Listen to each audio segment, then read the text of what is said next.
call the public hearing and regular city commission meeting of Tuesday, March 10th, 2015 to order. May we stand for the pledge? I pledge allegiance to the flag of the United States of America and to the republic for which it stands, one nation, under God, indivisible, with liberty and justice for all. Amy, can you call the roll, please? Commissioner Foreman? Here. Commissioner Krzyjak? Here. Commissioner Perry? Here. Commissioner Scott? Here. Mayor Metzger? Here. Okay, the first item is public discussion items not on the agenda. If anyone has anything for the commission, please come forward. Your name and address, of course. Leslie Jones, 19 Fairwood. I just wanted to come tonight and remind people that we're having that event, Earth Friendly Landscapes, Healthy Lawn Care for Watershed Protection, and that's going to be on March 26th at 7 p.m. at the Community Center. And also I wanted to announce that our committee has a new Facebook page, thanks to Jay Foreman here, who helped us set it up, and it looks beautiful. And I guess Doesn't look like that. we're going to, no. God, I hope not. So I think we're going to show it in a minute. If we can't. And Jay has been very, very kind with his help to me and all my many questions, which My pleasure. you still may live to regret. Okay. No, I don't But, think so. yeah, so, I can show it on the iPad. okay. So this is the beautiful page. Okay. Can you zoom in? It has some glorious images We'll of pass clean it water and greenery. And I know that Leslie has been busy adding content, different Yeah. relevant environmental stories recently. We now have the link up on the screen over there, and we'll get that into the meeting video also. But if you haven't liked the page yet, it's a very cool Yeah. page. Like I said, Leslie's been very busy keeping relevant content appearing on the page. Yeah, So- and if anybody comes across any great articles of, that kind, let me know, and, I can post them up there, so. And I also wanted to say that the classes that Lillian Dean has been doing at the rec, every Monday, they're going great, and we have good attendance. There's been 41, paying people and then 10 auditors, so it's about 51 in the class, so it's really good, so that's about it, so thank you. Thank you. Thank you. Sir? Well, good evening, Mayor, City Commission, staff, and TV viewers. We all know you, but you have to give us your name and address. My name is Ted Zachary. I live at 68 Devonshire. It happens to be 2 blocks south of the expressway and 2 blocks east of Woodward, by the way. You might Thank you. go from that. Well, I want to give a couple of reports. December, recycling tonnage was almost 28 tons. For January, almost 30 tons. In February, almost 20 tons. As Leslie was mentioning, we have a Pleasant Ridge Environmental Committee. I'm part of that. And we do recommend environmental saving ideas to the City Commission and to the City Manager and Scott. We encourage events such as the Four Ridge orchestrated event by Lillian Dean and Sakra, which Leslie just mentioned. We welcome other interested people. Our next meeting is going to be April 1st at 6:30 at Four Ridge. That's our next meeting. Current interests are in pesticides, the watershed, education, energy use, and recycling. Recycling. So I want to mention a couple of things. But first, it calls for celebration because Earth Day is April 22nd. Okay, coming up real soon.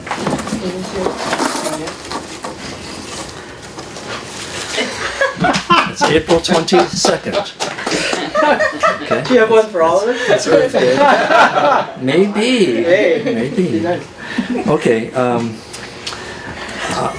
the person many people in our group are interested in other things. My thing is recycling, like I mentioned. So I'm pushing things that are already established in our city about recycling.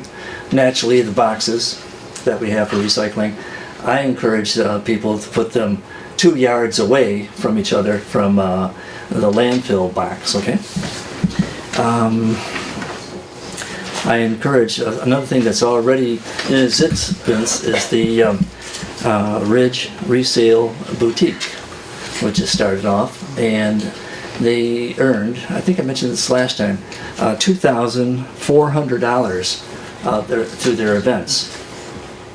So I'd like to push that and encourage that and continue saving the earth. Okay? The drop-off is the second Saturday of each month. Okay, the second Saturday of each month. I'm not sure if I made that clear. It's the second Saturday of each month. What is that? That's the day that you pick up, that you could drop off your second-hand clothing, materials, and anything that possibly could be resold, because it helps our community. For Ridge Resale? Pardon? Is that Ridge Resale? And where would you Yes. drop it off? Yes. You drop that off? Very good question. You drop that off at this Gainsborough Street, and I believe it's Amherst. Am I right? Maywood. building? Maywood. The block south of, The DPW. it's at the Quonset Hut. What are the hours? 2 to 2. I'll say that a second time, from 9:30 to noon. I think that's the second time, I think. Okay, a person to contact would be Sharon Barrett or Jody McGuire, but Sharon Barrett can be contacted at Sharon Barrett 812@aim.com. So if you want to get information of the times, and let's say you don't have any second-hand items, well, bring yourself there to help out. Maybe 2 hours or so. Okay, speaking of 2, I'll second that. I'd like to establish, this is my goal, to establish Ted's Terrific Tips. 222 of them. I want to have a booklet or a book, or at least a pamphlet, saying 222 of Ted's Terrific Tips. Such as turning your mattress clockwise in the spring and fall. You flip it over on the other solstices. Turn down the thermostat naturally at night or when away. Keep your recycling bins 2 yards away from the landfill. And maybe join a community garden. Our church has a community garden. You can help out with saving the earth. What I'd like you to do is to send me your ideas to save the environment. I passed out a piece of paper to the audience here, and at home you could email me at wprtv@yahoo.com. That's WPRTV. For the 222 tips, terrific tips. Could you say that 2 times fast? Pardon me? Oh. Don't go there. Okay, I move that we all circle our calendars for the second Saturday of the month and send Ted 2 terrific tips. Do I hear a second? I'll second that. Thank you very much. Thank you, Ted. Any questions? Any I two? do have one quick question. Just one. I'll try and come up with 2. But with plastic bags like you get from the grocery store, Yes. are they not recyclable in our regular recycling every week? You are correct. They are, but they are recyclable. Unfortunately, you have to take it to Sacra, or Okay. I go to a shorter distance. I go to Kroger's and I go to Myers. That's a little shorter distance. You can just drop it off. They have a bin there. Great. Plastics. Thank you. 2 places I offered to. Thank you, Ted. See you again next time. I look forward to it then, always. Thank you. And like those hats, I think you could really start a business with them. Thank you. Yeah. All right. Is there any other public discussion? Okay, we'll close the public discussion. I'm surprised that our Michigan Municipal League representative didn't leave the room.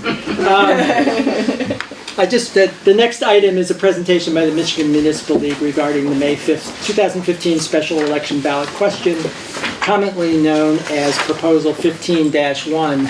And I just wanted to thank, we had gotten obviously a message from Michigan Municipal League about supporting the proposal, but I felt that there is this general lack of information, a lack of really understanding what Proposal 1 is. I think there's a lot of misinformation out there. There are a lot of scare tactics, a lot of people coming up with different ideas. I've heard so many different things that this is going to do. And one of it was to get rid of your home ownership, your tax, the homestead tax, and a couple other things. But we had recently had a webinar presented by John Lamacchia who's the policy director. I give you director. Legislative associate. Legislative associate. Okay.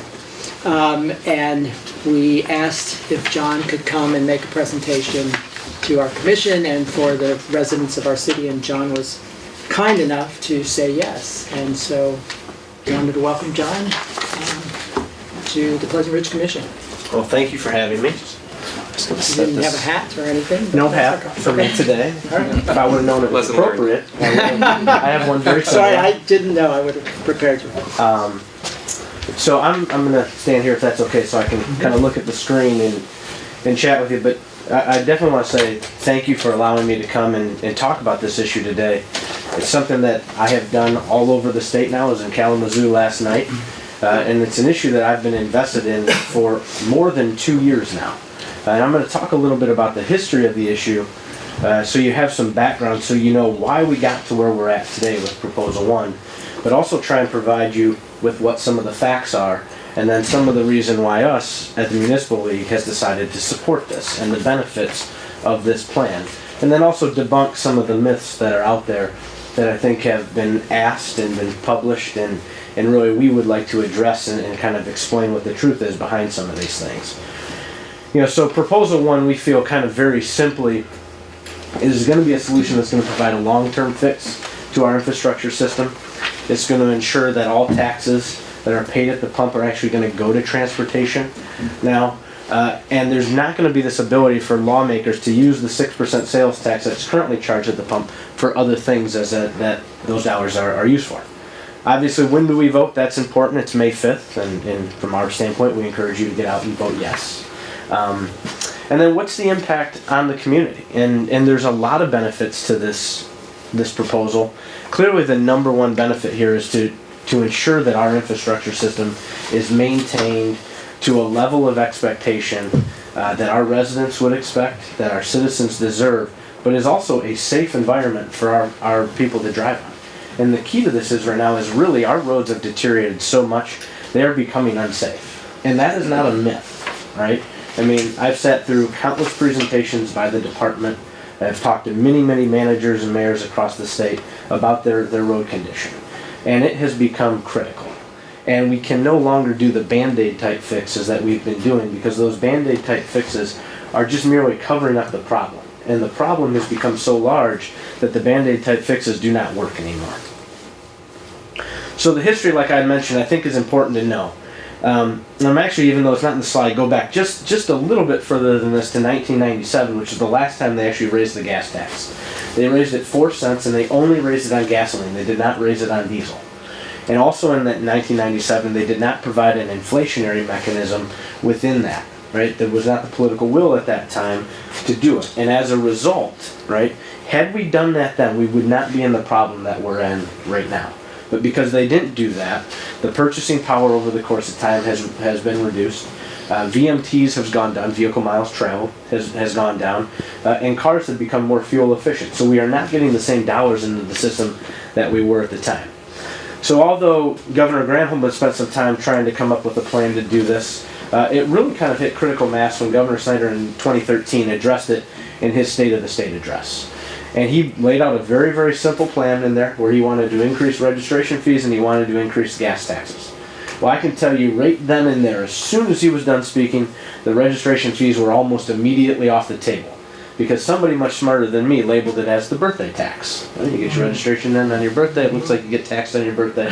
And all of a sudden, that was kind of the headline, and people kind of bought into it. And legislators didn't want to go in and kind of tax people on their birthday.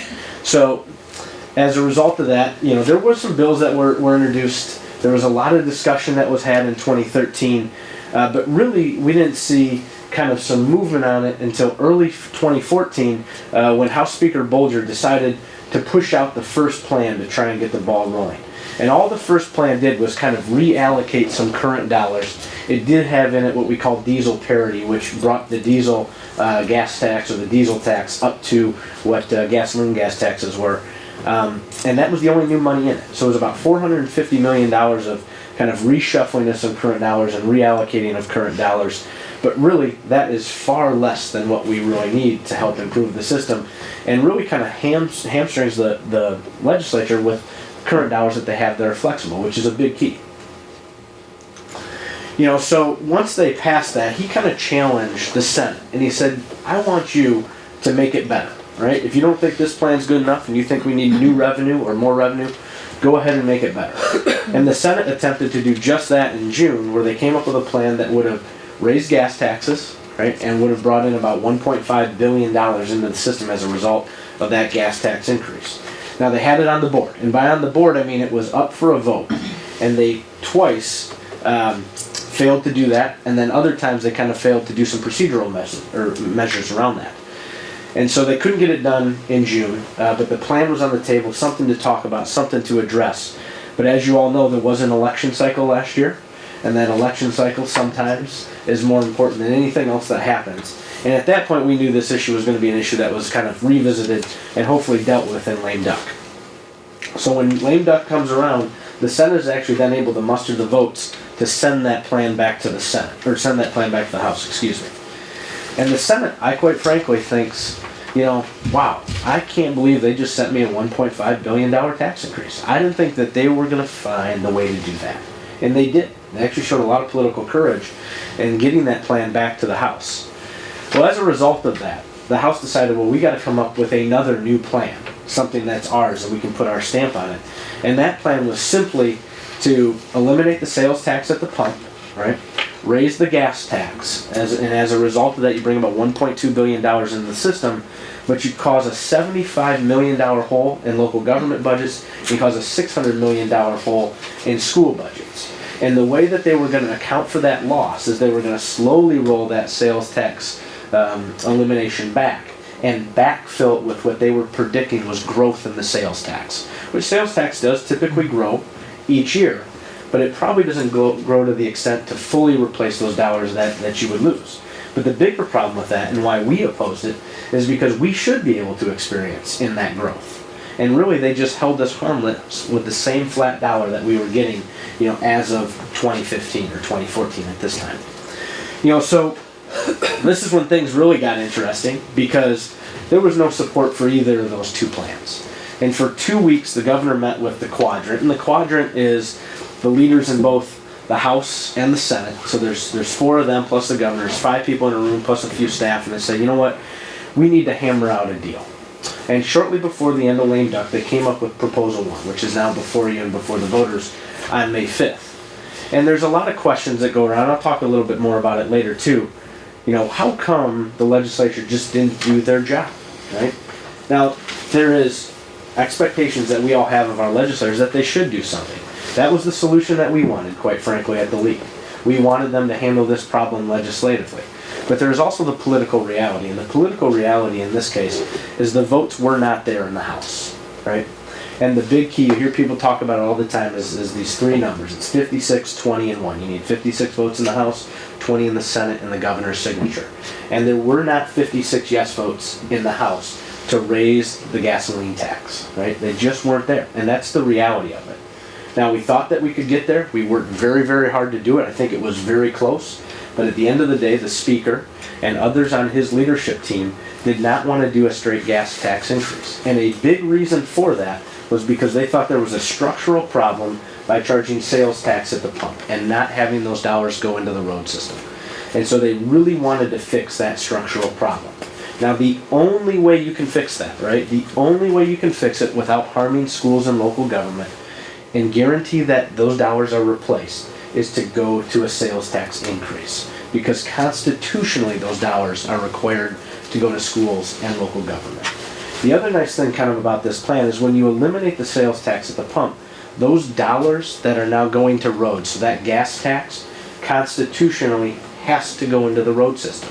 They can't siphon it off and send it anywhere else. They're known as user fees. It comes from gas tax and comes from registration fees. And those user fees have to be used in our road network. There's not a choice, right? We have a very specific formula then that distributes that to the MDOT, to county road commissions, and to us as cities and villages as local road agencies, right? And so at the end of the day, they were able to find bipartisan support for this deal, to raise new revenue for infrastructure, and to ask the voters to increase sales tax 1% to backfill those dollars that schools and local government would lose, right? So it's a replacement for that. And that's a big key because we and they all said we don't want to hurt schools and local government. So I want to get into the details a little bit. And when they sat in that room, these were the 5 things that they really wanted to achieve, right? They wanted to make sure that we had new revenue because there was a broad agreement that it took new revenue to do this, not just a shuffling of revenue. They had to protect schools, communities, and public transit, right? And we had mentioned why that they would be hurt because of rolling back that sales tax.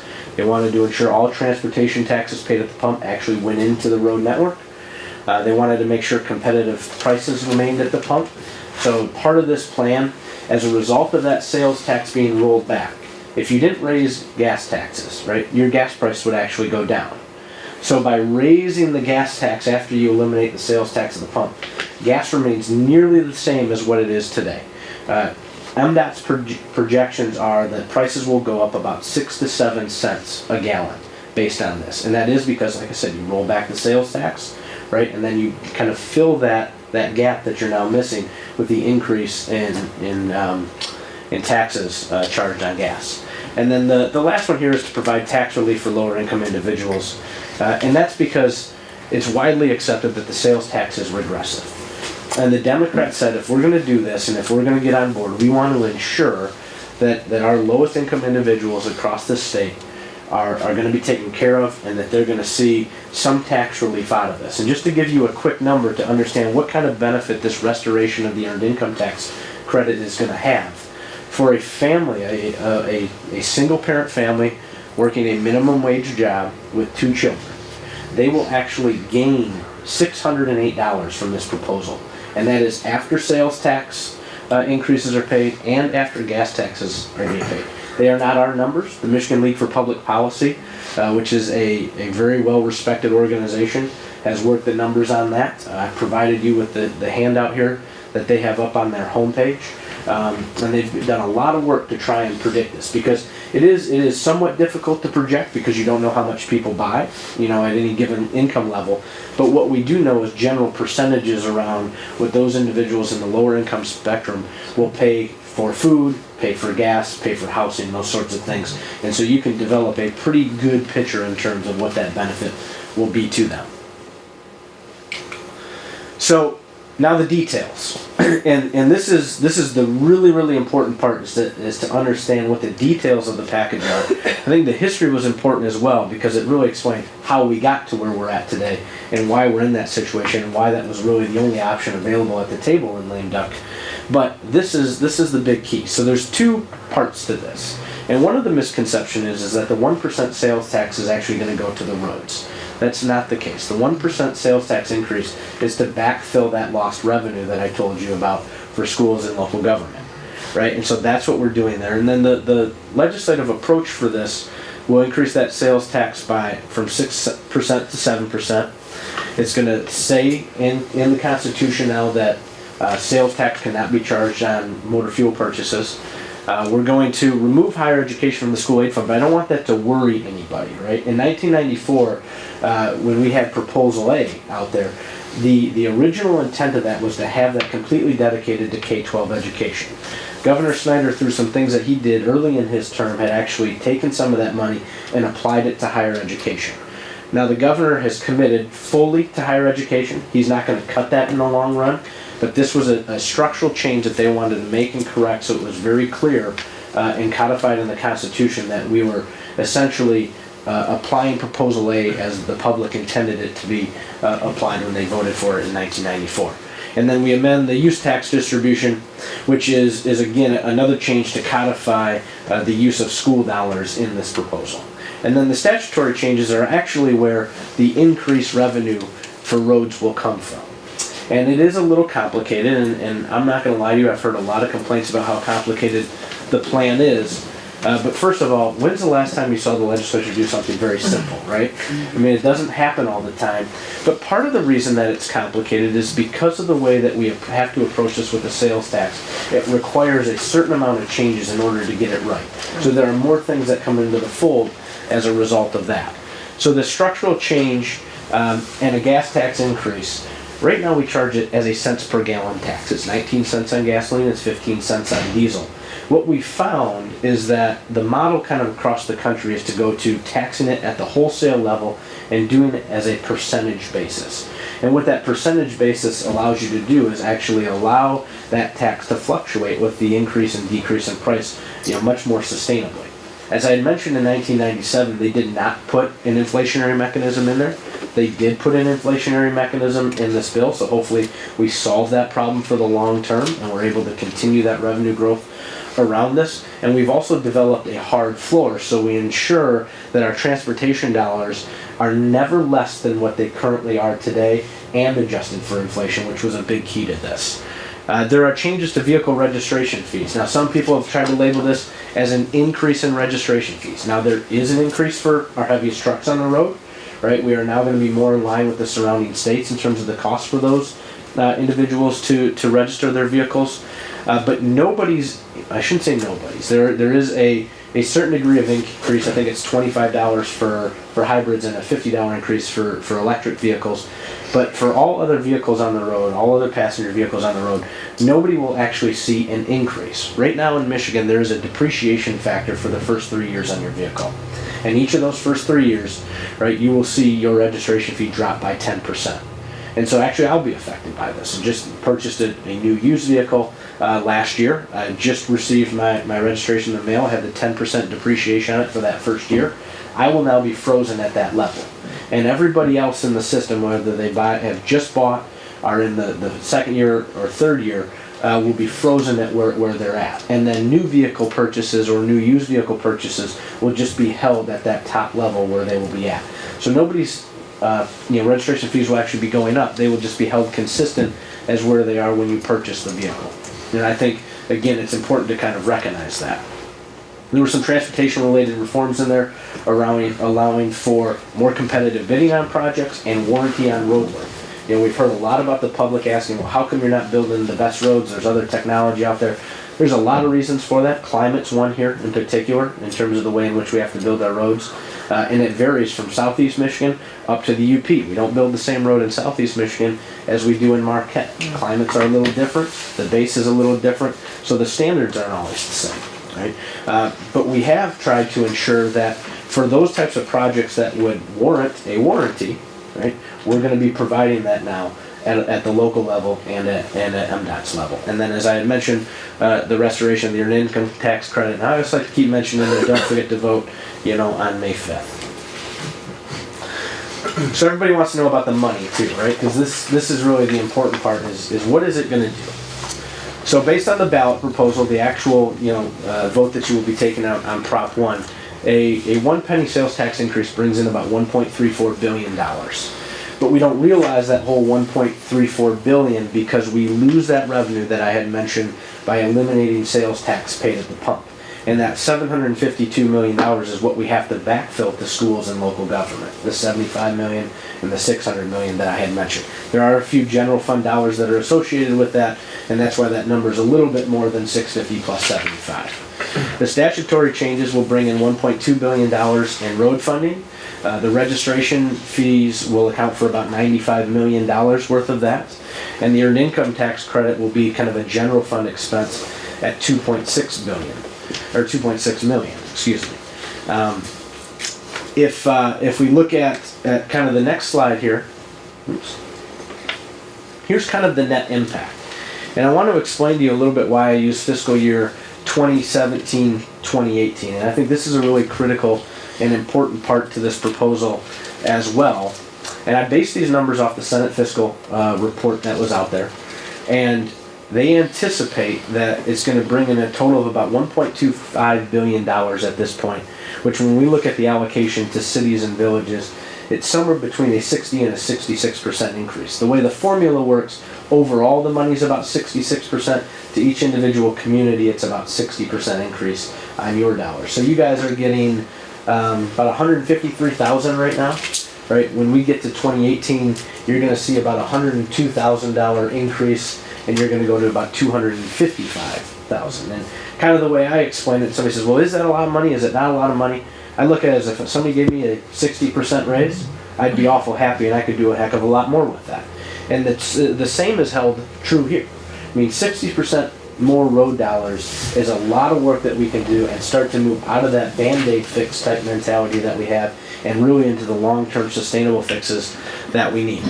Comprehensive Transportation Fund, mainly public transit across the state, which is a really, really important thing for us at the Municipal League. We're big supporters of increasing transit options. There are shifts and cultural changes taking place all over the country right now, and many, many more people are willing to support transit and use transit, and it's not just young individuals, it's the aging population as well.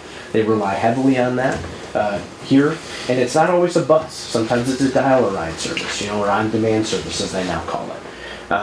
And then the School Aid Fund, about $394 million. I mean, when we look at it, we're talking over a $200 per pupil increase in terms of what the schools would kind of realize out of this. And again, that's real money for them. It's something that's really critical and why they are supporters of this package as well. For us in local government, constitutional revenue sharing, $100 million in guaranteed dollars. I mean, absolutely 100% guaranteed dollars. The community, the legislature can't touch it. That's money into your pocket to use on things like police, fire, public safety, whatever it is that you have in individual communities across the state to do that. And for your community, it's about another $22,500. And then the general fund, as I had mentioned, has a small portion of the sales tax. And we believe it's going to have a potential for a tremendous positive impact across the state. Actually, I'm going to go back to this slide a second to talk about the 2017-2018 number that I used. In the first 2 years of this plan, there's actually going to be a debt payment that's paid to MDOT. It's going to be $800 million the first year, $400 million the second year. MDOT right now has a debt of about $2 billion. It costs the state of Michigan $243 million every year to pay down MDOT's debt. What we're going to do is pay this off very quickly.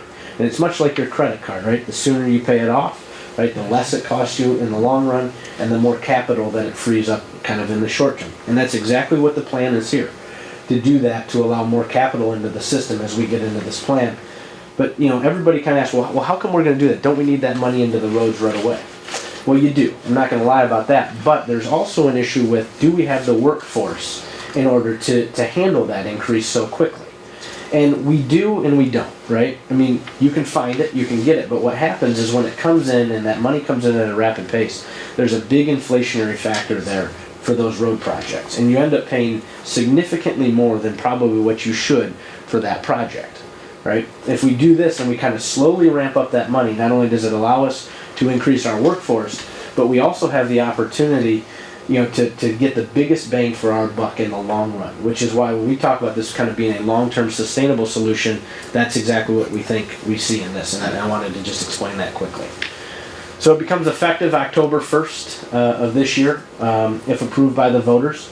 And so you guys understand, you get your Act 51 payments on a monthly basis. It will begin, right from there, because that revenue at the pump will begin to be realized right away. The bills are tie-barred with the exception of two bills which deal with sales tax on internet purchases, which has been a fix that's been trying to happen here in Michigan for a while and is trying to have take place at the federal level as well. And then there's no plan B, right? And what do you mean by no plan B?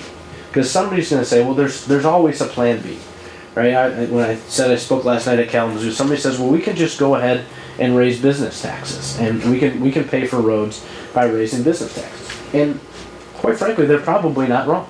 I mean, you could put a bill out there, right? And you could raise business taxes, and that could potentially go ahead and pay for your increased road revenue. The real question is, though, and why we don't think there's any plan B, is because would that plan pass?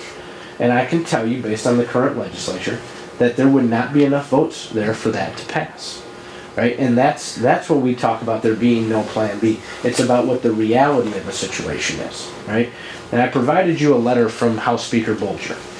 And right in that letter, and this is the individual that was one of the most conservative members at the table as these negotiations were going on, wanted to ensure that we fix the structural problems. And he says right in his open letter to the public that this is our last opportunity to make this happen in any substantial way. And I think that's a big key and a big statement from him, because he understands what the process is. If we're going to move forward with this, and if they feel that there's an obligation for them to solve this problem, which probably more than likely they will go out and do, right? They will find a way to get revenue into the road system, but it's going to be very similar to some of those plans that I discussed earlier that are going to be, at your expense, right? It's going to you're going to end up realizing that $75 million cut because they're going to eliminate sales tax at the pump. Schools are going to feel that $600 million pinch. That's how we look at it, and it's not just us. I mean, we're not the only organization out there saying there's no plan B. Right? And there are many, many individuals, and individuals in the current legislature that are saying that as well. And not just Democrats, and not just Republicans. That's kind of a bipartisan response. I wouldn't say from everybody, because everybody has their own opinion, but from the majority of those people, they really feel that there is no plan B in this scenario. So what's next? Our board voted to support this proposal on January 23rd. We have joined the Safe Road Yes Coalition along with about 50 plus other groups right now. They've also joined that coalition. And quite frankly, we need your support. And the big reason why I'm down here today is to ask you, when you take your next item up on the agenda, is to support that resolution that you're going to have before you. And I think it's critical to show to the public that there is value in this plan. Is it perfect? I never sit here before you and say that it was, right? I already explained that this wasn't the solution that we had wanted initially, but this is the solution that we got. And if you take all the politics out of the mix, right? If you didn't look at it from a Democratic perspective or a Republican perspective, if you didn't want to kind of think about maybe being angry at the legislature because they didn't do their job, if you just looked at the plan that's before you, it's as good as we have had, right? It's better than any plan that the legislature has come up with on their own. And that's how we really looked at it. Is the plan itself solid? And the plan is, and a big reason why we got behind it. And from our standpoint, we kind of say, right, don't let the perfect get in the way of the good. And perfect in the legislature is a very, very difficult achievement, if not impossible, right? And we have something here before us that is very, very good, and something that we are fully supportive of. So finally, I just want to address a couple of frequently kind of asked questions. Maybe handle some of the things that you have written down in your notes, and some of the things that your residents, quite frankly, probably have questions about. And the big one is, isn't this a special interest money grab, right? I mean, we've seen some of the commercials out there, we've seen some of the advertising. It's not, right? And I can't say that any more directly, because there are basically three people that benefit from this plan. The road network, which desperately needs that investment. Schools and local government.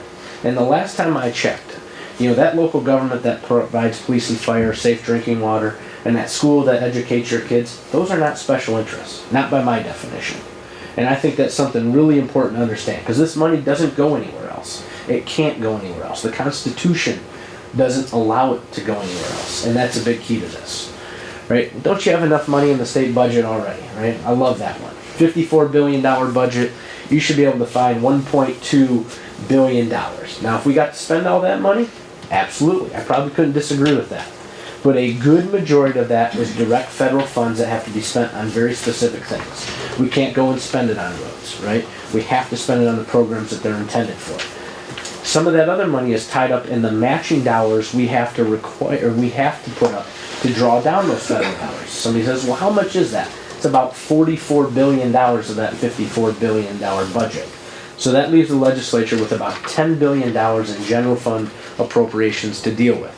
So again, shouldn't we be able to find 1.2 out of that?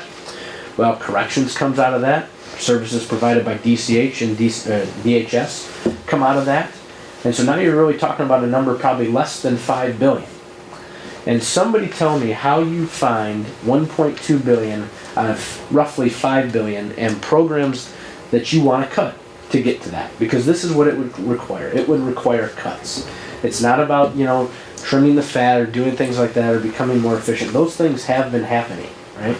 And with a legislature controlled by Republicans in both chambers and the governor's office, I honestly believe if there were cuts there to be had and there were efficiencies to be found to the tune of $1.2 billion, they would have found it. They absolutely would have found it.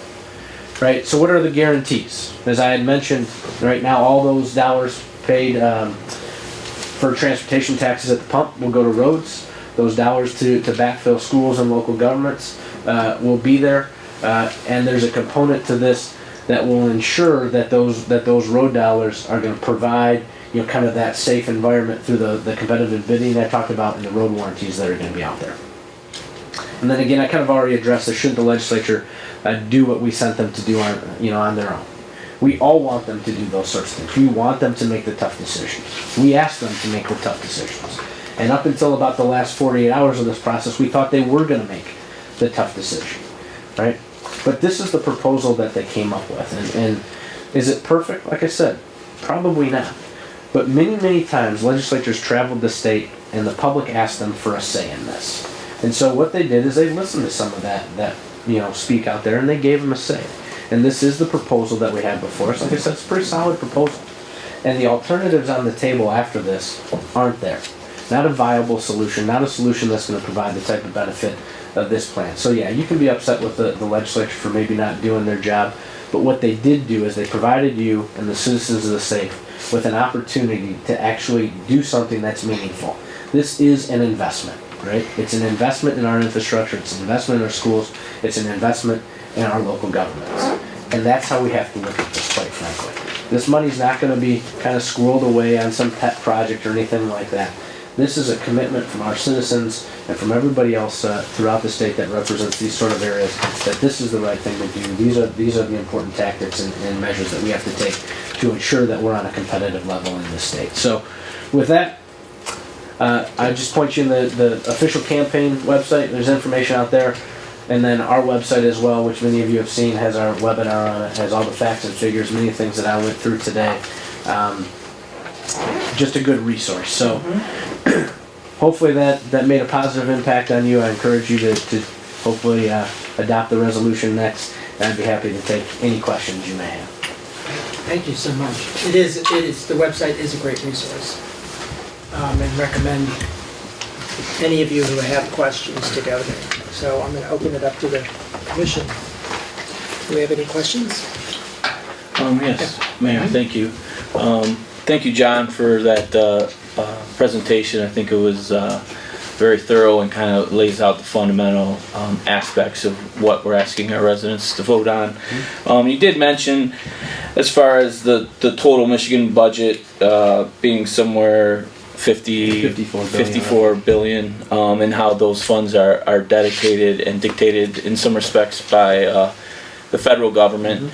I'm just curious, in regards to this proposal, and we talk about money that will be allocated for road projects in Michigan. I'm curious, which roads will this money be targeted toward? If there's a federal highway system, we're very dependent in this area on our federal highway system. Will those roadways be part of this expenditure, or are we talking more local city streets? Well, so it's everything. So right now our Act 51 funding formula is broken up really into three components: MDOT, County Road Commission, and us at Cities and Villages as local road agencies. MDOT gets 39.1%, the counties get 39.1%, we get 21.8%. That formula is not changing. And that was a big key factor in this to ensure that we didn't go out and mess with the formula. We got that money into the system, allowed those current road agencies to do what they do best, and that's determine what roads need to be fixed, right, within their systems, and allow that formula to be allocated as such, so. Okay, thank you. One thing I was very, I guess, swayed by is the aspect of the bipartisan support at the state legislature. And I guess the idea of having a no plan B. Is this something, I mean, we do have the letter from the speaker. How is the rest of the Republican caucus as far as a plan B? I know you touched on it briefly, but I think what really residents, when they go into the ballot box in May, have to consider is, okay, if this does not pass, what is the real probability here of getting these roads funded? It's not good. I mean, and to be very honest with you, that's not a scare tactic, right? I mean, there are a lot of people out there that do exactly what I do and try and analyze and process what happens, in the legislature. And there's no question that based on the last election, you can call it maybe they got more conservative, maybe they did, maybe they didn't. I don't want to speculate on that. But what I do know, and from those that we have talked to, there is not the same will to do a proposal very similar to what you see before you here. So may they go out and look at fixing the roads? I'm sure they will do that. But I think the question is at whose expense? I can't predict that either, but what I can predict is that it will probably be at somebody's expense to some degree. Now maybe that just means we get held harmless in local government, we don't benefit, from the growth that we should benefit from, but that may mean one less cop on the street, right? That may mean, a cut to staff that's so valuable. And we already know in local government the types of cuts that we've experienced. And to try and weather some more cuts and whether, some of that is a very, very difficult position to be in, we believe. And exactly why we're out there supporting this today is because we believe the alternative will not provide the same advantage that this is and may potentially put us in a position where we could be experiencing some cuts and some loss of jobs across the state as a result. Thank you. Mayor, question, actually two questions. John, first, thank you again for the presentation for the webinar a couple weeks ago. My first question has to do with revenues generated. I think it was in the webinar. You didn't say it in those exact words here, but the revenues generated must go to transportation is what I've seen. Mm-hmm. Now, what defines transportation? Because roads are in there. Yeah. I think there's mass transit in there. Yep. Is there a percentage breakdown or something, or? Yeah, so the way we look at it is, again, it's right back to that Act 51 funding formula. And the big key for us and many other interest groups out there when we were having this debate was to ensure that we utilize the entire Act 51 funding formula. Now, some people just wanted to put it into those kind of three pots that I had mentioned, MDOT and the County Road Association and those that represent them, and then us as local road agencies as cities and villages. But again, based on our overall platform, we thought, investing in the transit piece, which actually happens before those dollars go to those three groups, was a very, very key component. And if you look back historically, in 1997 when they raised the gas tax, transit did not benefit from that increase. They have not seen a significant increase in funds since 1987, I believe. And so as we look at how we go about, developing communities, and particularly here in Southeast Michigan, right? How do you attract those individuals that are talented, and how do you retain them, quite frankly? And we know we can look at all kinds of scenarios through across the country, and one of the key consistent things that is out there is having a viable transit network and multiple modes of transportation. And so for us, we were very happy to see that included. I think there's clearly some that probably wanted it to just go to those three silos at the bottom, but that doesn't talk about investing in the entire system and in the entire network. And if we want to be successful with that network, we have to invest in all of it, and that's what this plan does. Okay, thank you. Next question is, I've seen mention of the number, and you said it tonight also. The schools would see about a $200 per pupil increase was an estimate. Mm-hmm. In speaking to some school officials, I asked them about that. You know, how much money would you stand to benefit, like Ferndale Public Schools? And they said, well, you know, we would see the reduced burden on the school aid fund, which would help us. But really, the 200 per pupil factor is not a guaranteed amount. Yeah, that is, you know, not necessarily my area of expertise, but I've talked to enough people, you know, around that issue. That's the one factor in here that's still subject to the appropriations process in the legislature, and it's always been that way. That's traditionally and historically how the school aid fund is developed. And so there are certain priorities, you know, different legislators will put on that. But if we looked at it purely on the per pupil spending, what that would represent, it is roughly a $200 per pupil increase. How that gets realized, you know, we can't predict that. You know, I don't think the school groups can predict that. And quite frankly, I don't even think the legislators can predict that right now. I mean, I think that's something that happens during budget negotiations. But I do think that it's significant enough and has enough impact on the schools, which is exactly why you've seen other associations come out in support of that as a result. And I think it's going to be a beneficial thing for them. Okay, thank you. Mayor? Yes. Thanks again, John. Really appreciate it. I got some additional information I didn't have before. Quick question, though, clarification on internet sales and how that affected the choice of 1%. Knowing that internet sales are increasing and that legislation around sales for companies outside of Michigan hasn't been resolved, how does that factor in? Well, so the way that we set it up, and as I had mentioned, that's the one piece that's not tie-barred to the ballot proposal. So that one's going to happen automatically. Now the question is really how much revenue does that bring in, right? What's the impact of it? And because the way in which we have to structure here, because the Fed's not implementing the system yet, there's kind of a limited spectrum in which we can kind of do this. And so for us, it's about a $6 million increase in revenue on the constitutional side. Honestly, I don't know because I haven't seen the numbers on the school piece that would benefit from the increase in sales tax. And I do know from local government side and the constitutional revenue sharing piece, it's $6 million. So that's going to be realized whether this passes or doesn't pass. And then when I talk about the $100 million increase in revenue sharing overall, this would actually be kind of taken out of that. So you're talking about, you know, roughly $95 million from the ballot proposal coming in on the constitutional side, and then you're going to be guaranteed the funds of the internet sales tax piece at about $6 million. Okay, thank you. And then one other quick question. The difference between sales tax on motor fuel versus gas tax. It might be confusing to people.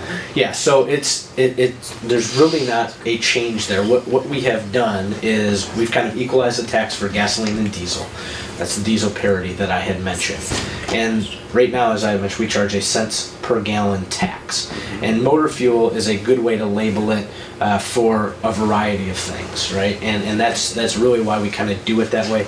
It's more of, you know, a technical sort of speak, but at the end of the day, it's going to be based on the fuel that you put into your vehicles, right? That you put into your trucks, and it's going to be an effective way in which to monitor it, as I had talked about with the inflationary side, kind of following other states that have kind of led on this issue and the models that they have set forth. So I don't want to confuse people by that by any means.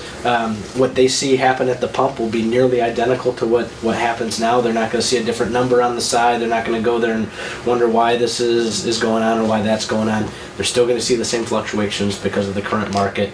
And quite frankly, at the end of the day, as I had mentioned, there's not going to be a big spike in gas prices as a result of this tax being implemented.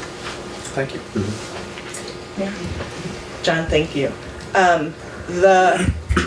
A lot of my friends who are really trying to understand this and figure out how they feel about it are frustrated that it is not exclusively a gas tax, which I know you've talked about. You know, you talked about it in the webinar, and you hit on it tonight. Of, you know, why did that switch happen? That it went into a full sales tax? Well, one of the biggest fears is that as a result of this charging sales tax at the pump, we're one of 5 states to do that. So it's not a common practice in this country. We're one of 5 states to do it. It kind of artificially increases what people think that they're paying at the pump in gas tax. But those dollars actually don't go into the road system. They fund schools and local governments, like I had mentioned. So the legislature really thought that was a structural problem that they wanted to correct. And if they didn't correct that problem and they just increased gas taxes based on what the Senate proposal was, like I had mentioned, we would have had prices paid, or taxes paid at the pump collectively, not just gas taxes, but the combination of sales and gas tax, one of the higher tax rates at the pump in the country. But that's not because our gas taxes are one of the highest, right? Our gas taxes are really, actually, quite frankly, right in the middle of where the rest of the country is. But they look higher because sales tax being charged. And so they wanted to correct that structural problem. And even as a result of this gas tax increase, we're not going to be anywhere near the top in terms of total taxes charged at the pump. Couple quick questions. You talked about MDOT not having the workforce. And we talk about it, the sales tax being regressive. Are there training funds involved in this to actually put people to work? Well, so I guess let me clarify that a little bit.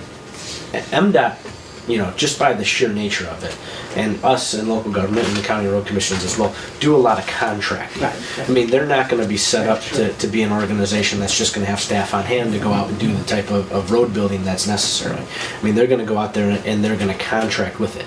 And it is those industries in which they contract with that will do the training, but there are no training dollars specific to this, right? And part of the reason is that you wanted to get the maximum amount of value you could out about with dollars going into the road system. So they didn't want to siphon anything off. They didn't want anything special in. They wanted to go through that Act 51 funding formula, like I mentioned. And that ability to build the workforce isn't going to be necessarily placed on MDOT's back. It's going to be placed on the road building industry to train those individuals, to get them in here and to realize the growth in this industry. Will we be looking at that? I mean, it's got kind of the old community benefits agreements. Is there going to be any teeth put into that? Because, what you can continually hear in low-income communities is the people that are working on the roads don't look like the people who live there. Mm-hmm. So the question is there any teeth, any efforts at trying to push At this point, from the legislature, no. Okay. I don't know if that will or won't happen, and I don't want to speculate on that, quite frankly. Right. But what I can tell you is, probably much like your concern here today, is communities all across the state are going to want to see, those individuals that have struggled to find employment, that could go out there and do some of this work, get those jobs. And I'm sure from that standpoint, our communities will push for that to happen. One last, not to belabor this, but back to the issue around public transit.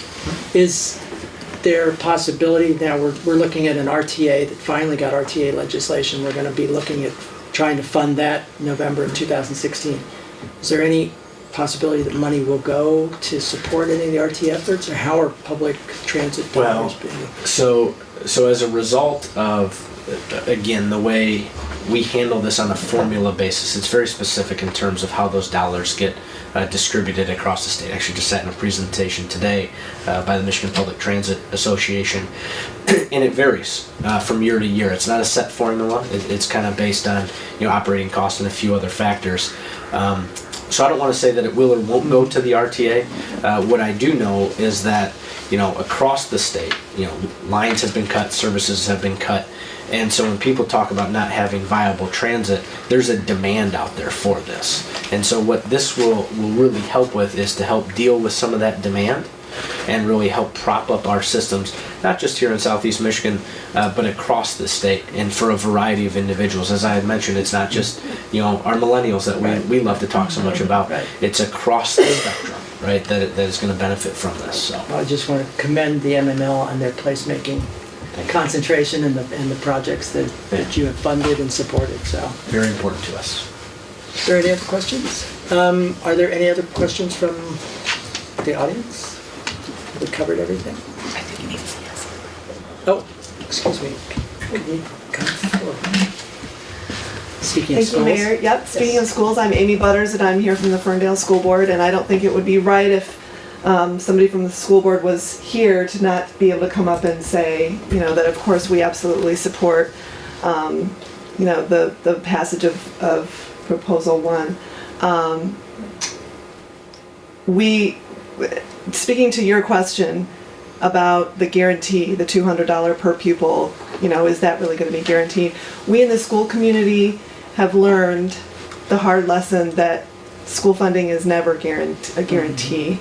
And when it comes to the state's attitude about the money that goes toward educating our kids. And so, you know, when you speak about political reality, that is the political reality that we're facing. And so there isn't a plan B in our opinion in the school community.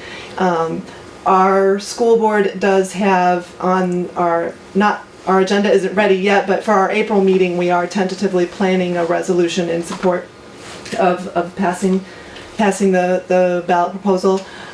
So I've just been listening, and you've really covered, John, already, you know, basically all of the points. But I'll just, you know, reemphasize some of the things in terms of things to think about regarding the school part of this. I do sort of salivate at that $200 per pupil funding that could come from this.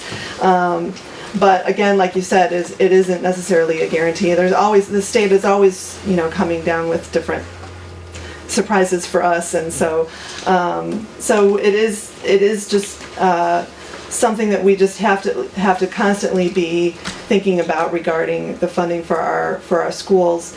And you know, I was telling my kids when I was telling them I was coming tonight and explaining it to them in a very, you know, kind of simple way to, you know, say, well, they're going to be asking the taxpayers to pass this proposal, and they said, well, why is it so important? And I said, well, it's that unknown, right? That plan B that is sort of the if it doesn't pass, where are they going to get the money to fix the roads? And the school aid fund is a place they like to look at, and we don't want them looking at that school aid fund. So it just comes right down to that. So I thank you for your presentation, and thanks for letting me make my pitch. Thanks, Andrew. That's great. Thank you very much.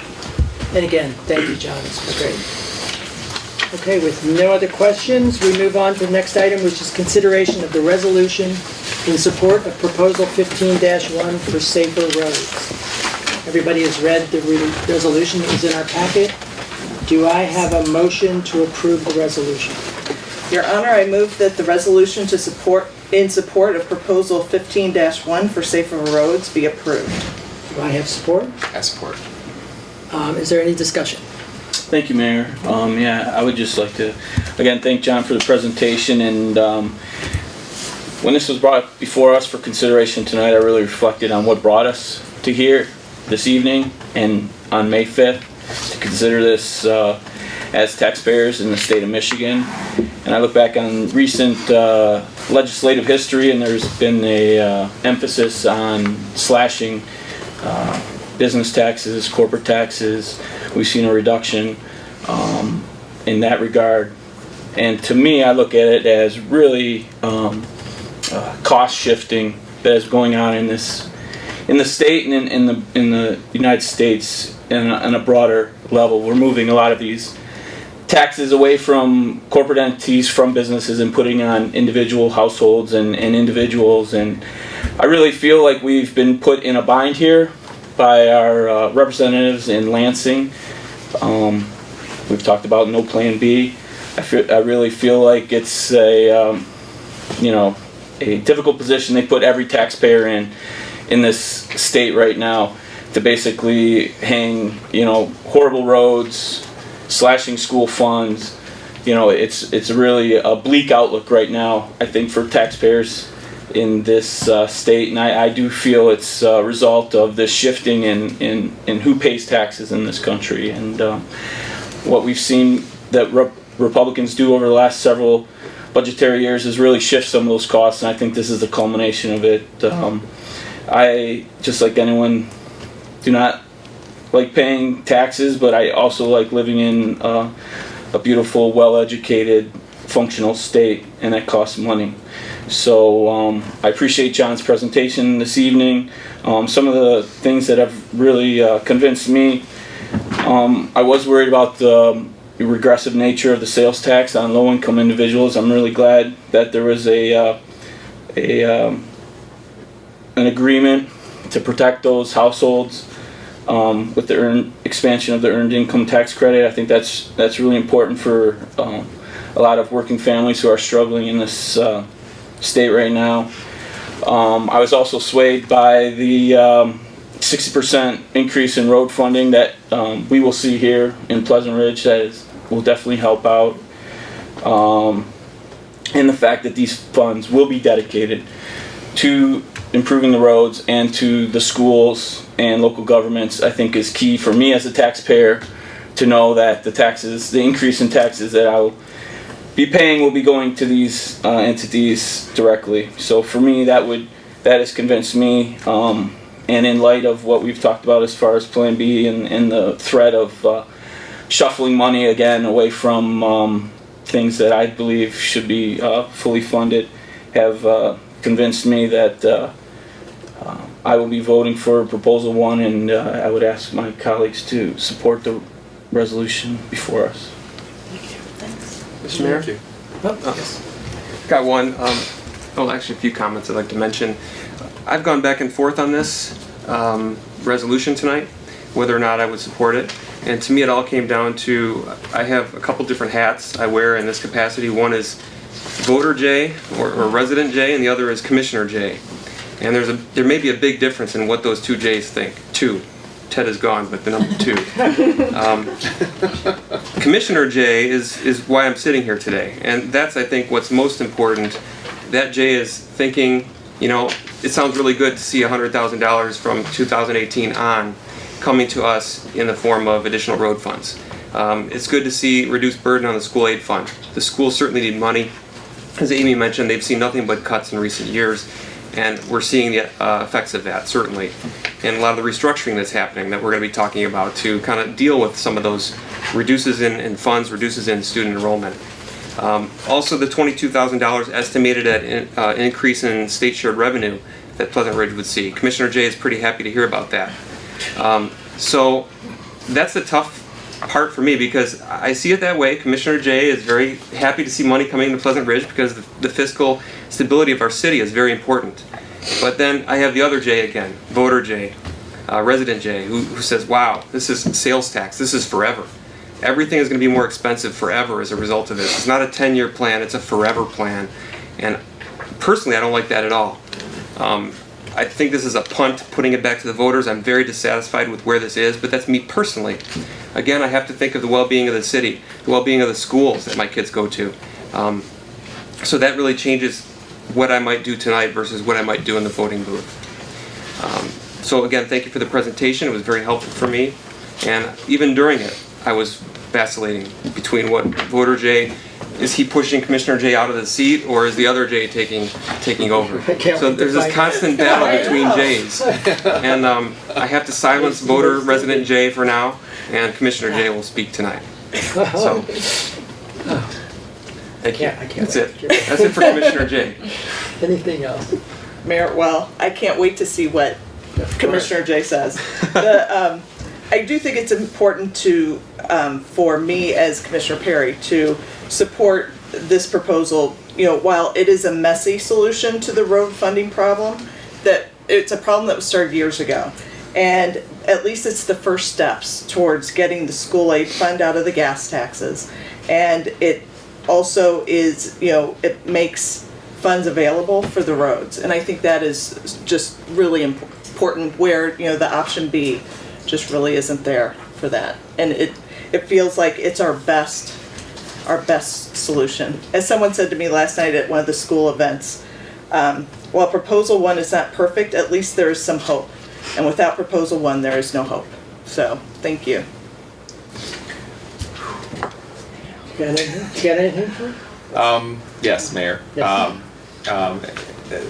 I can't say this as eloquently as Commissioner Jay, but I share the same sentiment, in that I am concerned that we are satisfied with a level of service from our state level that would bring us to talking about hope where there's no hope. That's a sad statement. Mm-hmm. And I struggle to reward bad behavior by passing laws that reward bad behavior. That's my challenge with this proposal. Having said that, I'm not sure that not voting for it will yield any result that fixes our roads and helps our schools. And that's the real challenge. I would have been much happier if the sales tax were 0.75% and just fixed the roads. And then if we had a school problem, we dealt with the school problem. Or dealt with it as a part of a fuel tax, only as a fuel tax. And took a more aggressive approach towards challenges that I believe will happen over the next 5 years and sales tax related to sales not happening in Michigan. I think that's going to become a rather major component to sales tax structure for everyone. With Amazon Prime sending stuff via drones to your home and not buying a house or a building in Michigan, they've cleverly eliminated the problem for themselves. We could require them to purchase a property in Michigan, and that would eliminate the sales tax problem, at least for a big seller like Amazon. Target doesn't have that problem because they have real estate in Michigan. So all of these things drive me to not want to vote to this, but I know, as has been said, there's probably no solution that I can expect in the next several years to approach it any better way. So Commissioner Scott will vote. Well, next month we'll take on Amazon and We'll a make a part-time resolution for legislature, Amazon. right? That's right. Thank you. Just since I love numbers, I just wanted to, two numbers that you didn't put out were the fact that we are the lowest per capita spend of any state in the country spending on our roads. And we're the highest, or tied with Ohio, is it, for the expenses we pay on repairs? So, this whole idea about safety and about the cost of what these poor roads are doing for us is very clear. So, okay. No more comments? Can we take a vote? Commissioner Perry? Yes. Commissioner Scott? Yes. Commissioner Foreman? Yes. Commissioner Krzyjak? Yes. Mayor Metzger? Yes. Motion carries. Thank you so much. Thank you. You can add Pleasant Ridge to your list, right? City number 6. Okay. Oh, we got 2 more. There you go. Thanks, guys. Kalamazoo. Appreciate it. Thank you. Kalamazoo will come next week, I believe. I believe they'll get there. Bessemer came online today. Awesome. I'm glad we made your trip. No, thank you very much. I appreciate all your Say hello efforts. to Dan. I will. Give our best. Let me know if you need anything else. Okay. Thank you again. Thank you. All right. The next item is government reports. Please. Good evening. Good evening. My name is Barbara Winter. I am here on behalf of State Representative Robert Wittenberg. I am his community liaison. Representative planned to be here on this evening, but unfortunately the business kept him in Lansing. So I am here on his behalf, and I just want to assure everyone that he's unfortunately with mixed feelings, but in support of Proposal 1. And he wasn't in the legislature when it was passed, but before working for him, I had the privilege and honor working for Alan Lipton, who was in the legislature at that time. And as I completely understand the mixed feeling and rewarding bad behavior, because of the compromise that happened last year, Representative Lipton was able to put a cost-out analysis to pay to find out how much it really costs to educate a student in Michigan. So some people think the compromise is a bad word. Some people see it as a light at the end of the tunnel. This is my personal opinion. I'm here to invite all the residents of Pleasant Ridge to coffee hours that representative is holding in March, and they can, speak their frustration, support for the Proposal 1. The March one will be in Hazel Park on March 30th at 11 o'clock a.m. In the Country Boy, Coney Island in Hazel Park. And the second one will be on March 31st at 7 p.m. In Public Library in Berkeley. So all residents are welcome to come and discuss, and also representative would like me to stress out that he's going to continue the policy of open door in Lansing, that if anyone has any question, any concerns, please do not hesitate to pick up the phone, send us an email. And as his community liaison, I live close by in Hazel Park, so I am on Mondays and Fridays in the community, so I am at your service as well. Thank you very much. Thank you very much. Excuse me. I'm sorry. Oh, sorry. Barbara, if I could just ask, I know you mentioned Hazel Park and Berkeley as locations for the coffee. Yes. I was thinking the same thing, but the only thing came to my mind, maybe we can hold it at Mia's, the breakfast At place. Mays, or Yes, yeah. I mean, would the community center be able to host Yeah, a always coffee? have Oh, we would love Absolutely. it. Yeah, Yes. coffee. There you And go. representative is We have a great coffee pot. Yeah, I've already offered it To Robert? yeah, to Robert. Okay. Oh, great. Good. Yeah, because we would love to have you. Okay, yeah, and I was, as I was sitting here, I said the February was Oak Park and Ferndale, and I don't remember the last we had in, but we would love to, yes. Great. Okay, then this is a plan. Then maybe Yeah. we can shoot for April, and we can do one in Pleasant Ridge. Yeah, we would love that. Okay, That would be Thank you. wonderful. I'm sure as well. Great. Thank you very much. Thank you. I don't know if you're on the clock, Sergeant, but I thought it, before Amy, I'm sorry, but Sergeant Reed. I'm not actually. Chief Nowak couldn't make it this evening, so he sent me in his place. We don't have a report per se, but we just wanted to see if the commission had any questions or issues that needed to be dealt with, or something that we could get back to you on. I saw the chief doing his job. He had stopped somebody and he said he was making money for the city. So That's what we try to it's do. really good. It's good to see. Keep everybody safe and make some money for the city. So Any questions? We're just all Nice car happy. graphics. We're all- oh, on the new one. Yes. We're still trying to get that car delivered. I was on the phone with him today while I was at home. Got it. So, Great. all right. Thank you very much. Thank you. Thank you. Amy. So again, I'm Amy Butters, and I'm here from the Ferndale School Board, and I want to just thank Barbara. Representative Wittenberg is a big supporter of education too, and I know that he one of the events that I wanted to make sure and mention tonight is the Ferndale Education Foundation auction, which is Friday. And one of the things on the list of things that are being auctioned, I'm pretty sure is a day with Representative Wittenberg, right? And Right, so, right. I just wanted to say, extend thanks to Robert for helping out the FEF this year. I think that was a great thing to add to our list. So I'll just start with that. The FEF auction is this Friday, and I know Mayor Metzger, I know that you already posted that the Yes. commission is going to be there in force. So I'm looking forward to seeing you there at the auction. This is one of the main fundraisers for this organization. It is this Friday, Club Venetian. The theme is Oscars, and I have raffle tickets here with me for anyone who would like to purchase, anyone at the table or in the audience. They are $10 a piece, and the top prize is $5,000. And so I'd be happy to set you up with those.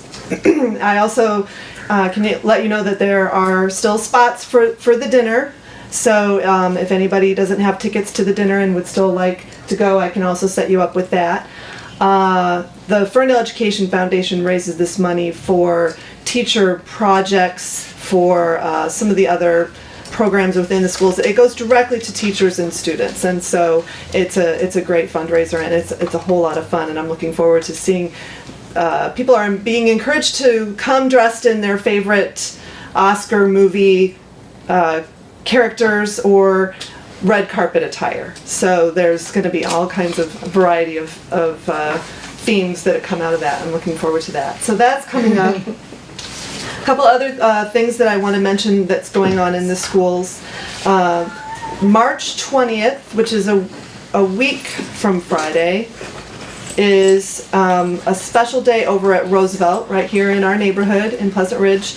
It's March's Reading Month, and they are inviting people from the community to come into the schools and read to the students there. So I have the email address for everybody. I'm going to leave it for you. I have wrote it down for everyone, anyone who's interested in going and being a guest reader for the kids there. I've done it before. It's a lot of fun, and the kids love having guest readers. So that's going on March 20th at Roosevelt.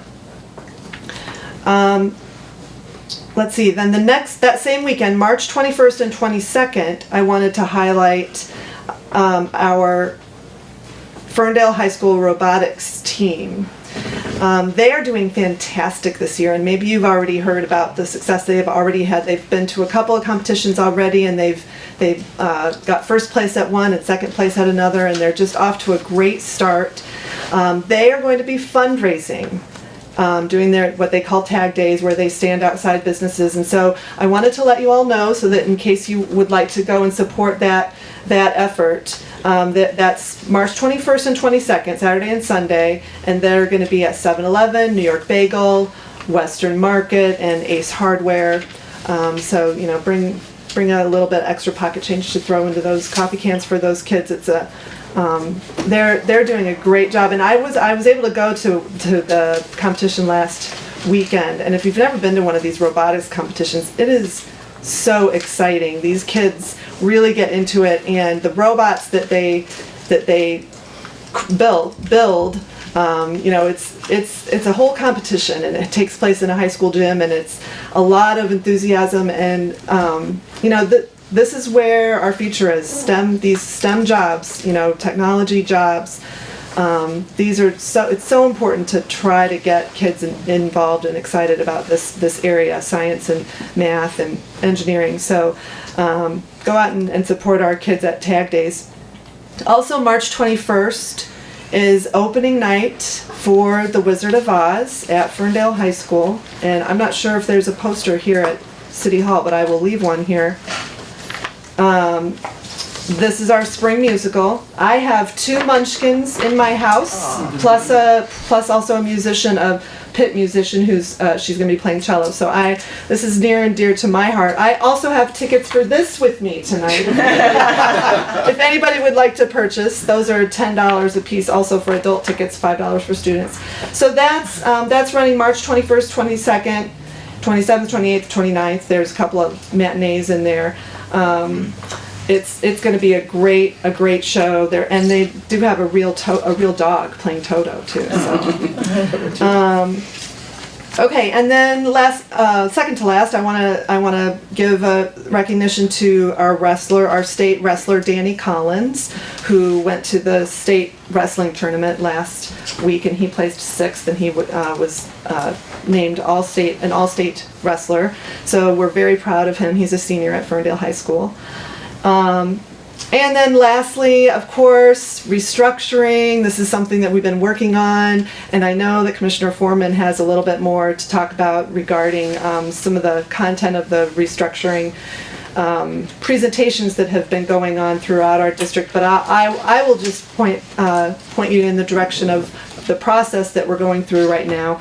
This Thursday, our school board is meeting. We're having a study session, open meeting study session, where we will be going over all of the different presentations and plans for the restructuring of our district.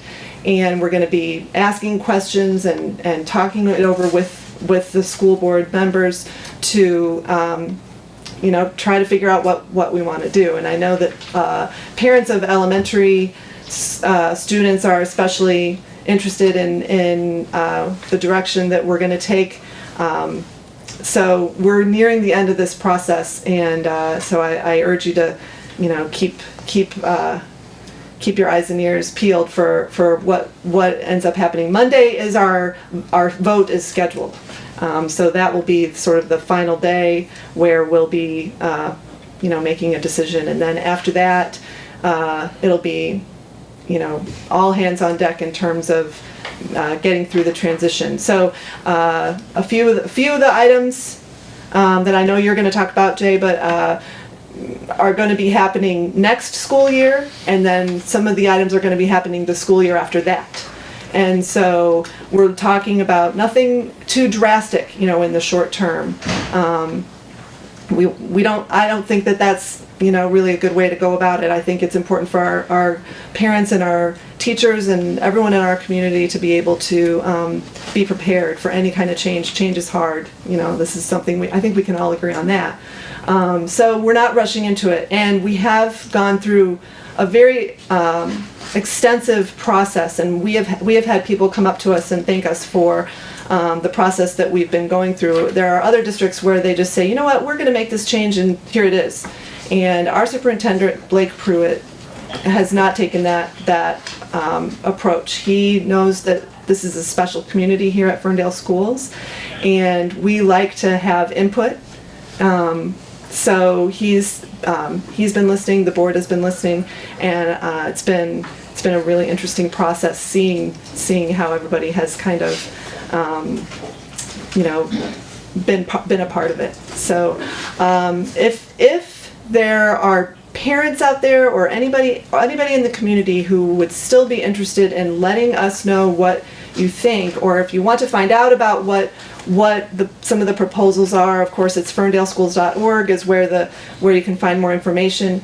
And we are happy to hear from anyone. If you want to send us an email, it's schoolboard, one word, schoolboard at ferndaleschools.org. And our inboxes are working extra overtime right now. So I urge you to make your voice heard, because we really want to be able to include the community in this process. So, Amy, what time is the study session? 5:30 Thursday at Harding. And then it'll be a regular it's our regular March meeting, Monday night, 7 o'clock at Harding. Mr. Mayor, question for Amy. The email address for the volunteering for Reading Day, did you give us that? Yeah, I can read that, and then I'll leave these for you too. It's the secretary over at Roosevelt, and it's Carly, CARLY .Ullman, ULMAN at ferndaleschools.org. And I'll just leave this for you too if you want to. And I'll let her know too that if she might want to send an email to you. I know everybody's busy, so sometimes it's helpful to, that's coming right up, March 20th, so. Okay. Thank you. Anything else? The robotics team, do they Yeah. need equipment as well as money? Oh, I don't know about that. Do you have some equipment in your garage that you'd like to donate? Sometimes Chrysler supports robotics teams. Oh, so right. Well, so let me tell you a story. Yes, here's the thing about that. We were at the competition, and I happened to run into a board member from Berkeley who was there with his son. And the Berkeley team was not competing in this particular competition, but in robotics you have these things called scouts, where they go out and they check out the competition. So they were there as a scout. And this board member told me he was very impressed with Ferndale's robot and with our team. And he said Ferndale is, really poised to do well this year. And as a result, what happens from that is then the corporate sponsors start to pay attention.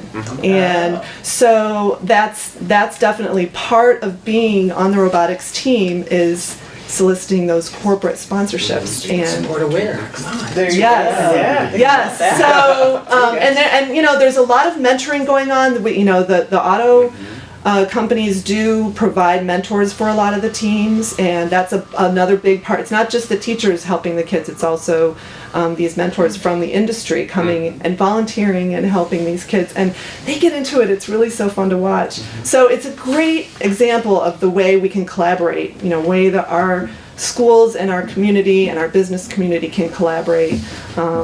So yes, that's something that I'm sure the kids will be working on in terms of getting corporate sponsors. I'm sorry I misunderstood your question. Okay.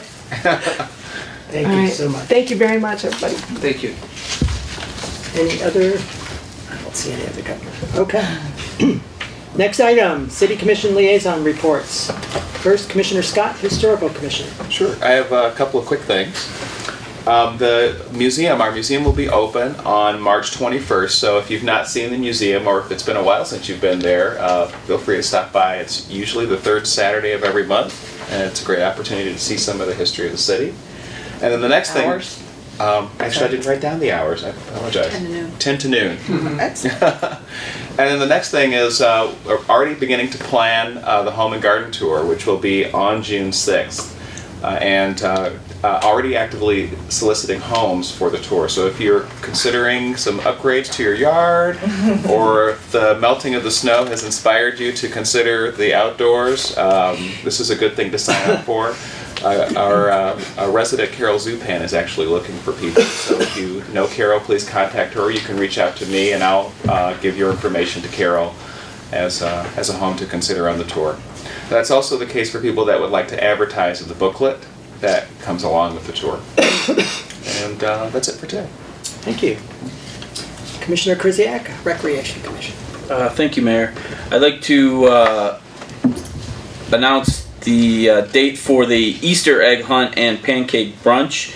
It will take place on Saturday, March 28th at 4 Ridge. We'll have the brunch in the community center, and then we'll move to the behind the community center for the egg hunt. Brunch will be at 10. It'll start at 10 and it'll run till 11:30, which will be the beginning of the egg hunt. And I know last year we had great attendance. We were fortunate to have some good weather, but as far as events on the calendar, this is one of those you can't miss. It's always a lot of fun. I know my children have always looked forward to it, and I'm just reading here that with slight sadness that my oldest son has apparently aged out. It's That from won't stop him, will it? children from 5 to 12, so I got some bad news for my oldest. But the cost is $3 for adults and $1 for children. If you're 4 and under, you're free. But this is always a great event, and it's something that I think last year it was evident. It really brought a lot of young families together, and it was great. So I hope we can all come together on Saturday, March 28th for that. Another announcement: tomorrow, March 11th, is the last day of spring soccer registration. Correct. So can I make this my registration for? Can I? No, please. One thing we've really tried to do. No. Yeah, make sure that if you want to play, you get in, because a couple of teams are full, so we're trying to get enough for second teams or third teams for the U6s. So if you want to play, make sure you give us a call or send us an email, just so we can get you on the list so we can square the teams away. Yep, I know it's always important to make sure we have enough kids registered, but also we can allot on the team. So please, tomorrow, March 11th. We're also accepting registrations right now for the summer swim team. The Piranhas begin swimming in early May, but you can register for that program right now. That's a great program as well. My family has participated in that over the years, and it's a great community building opportunity. The kids really enjoy being a part of that as well. And also baseball registration is open at this time right now for T-ball, coach pitch, pony league, and minor leagues. So if you're looking to get your kids active this summer, please be aware of these deadlines that are coming up. The community center is also accepting applications for lifeguards. If you are a Red Cross certified lifeguard or plan to have certification by mid-May, please fill out an application. They're available at the community center, and return it to 4 Ridge. Scott's always looking for dedicated and qualified lifeguards to staff the pool for the upcoming season. So with that's all I have, Mayor. Thank you.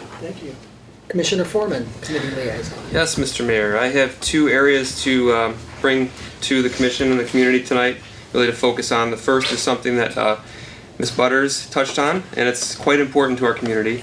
It's the school restructuring process that's underway right now. Last night, the superintendent led the second community forum regarding the school restructuring, and he presented a number of the final recommendations that will be presented to the school board. Here are the highlights. First, all early education programs will be offered, or would be under this program, or this recommendation.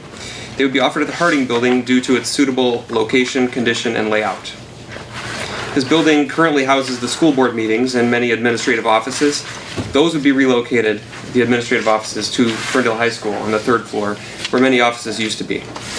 As far as elementary schools, and this is a big deal for Pleasant Ridge, Roosevelt and JFK would continue to be used as elementary schools as they are today for the foreseeable future. So I think the community really breathed a sigh of relief there with that recommendation. Coolidge will no longer be used as an elementary school under these recommendations. As for the programs offered in the schools, there are two ways that the elementary program itself could be restructured. And this was not really presented as a recommendation last night. Just the two possible recommendations are still out there undecided at this point. And this was touched on, I think, by Mr. Pruitt last month. The first option would have Roosevelt and JFK as two separate K-5 schools. JFK would continue with the open program, and Roosevelt would be a Cambridge International program, both very strong programs. The second option would have Roosevelt and JFK as upper and lower elementary schools, with Roosevelt K-2 and JFK 3-5. With this model, all elementary students would go through both schools, so that could be quite an advantage.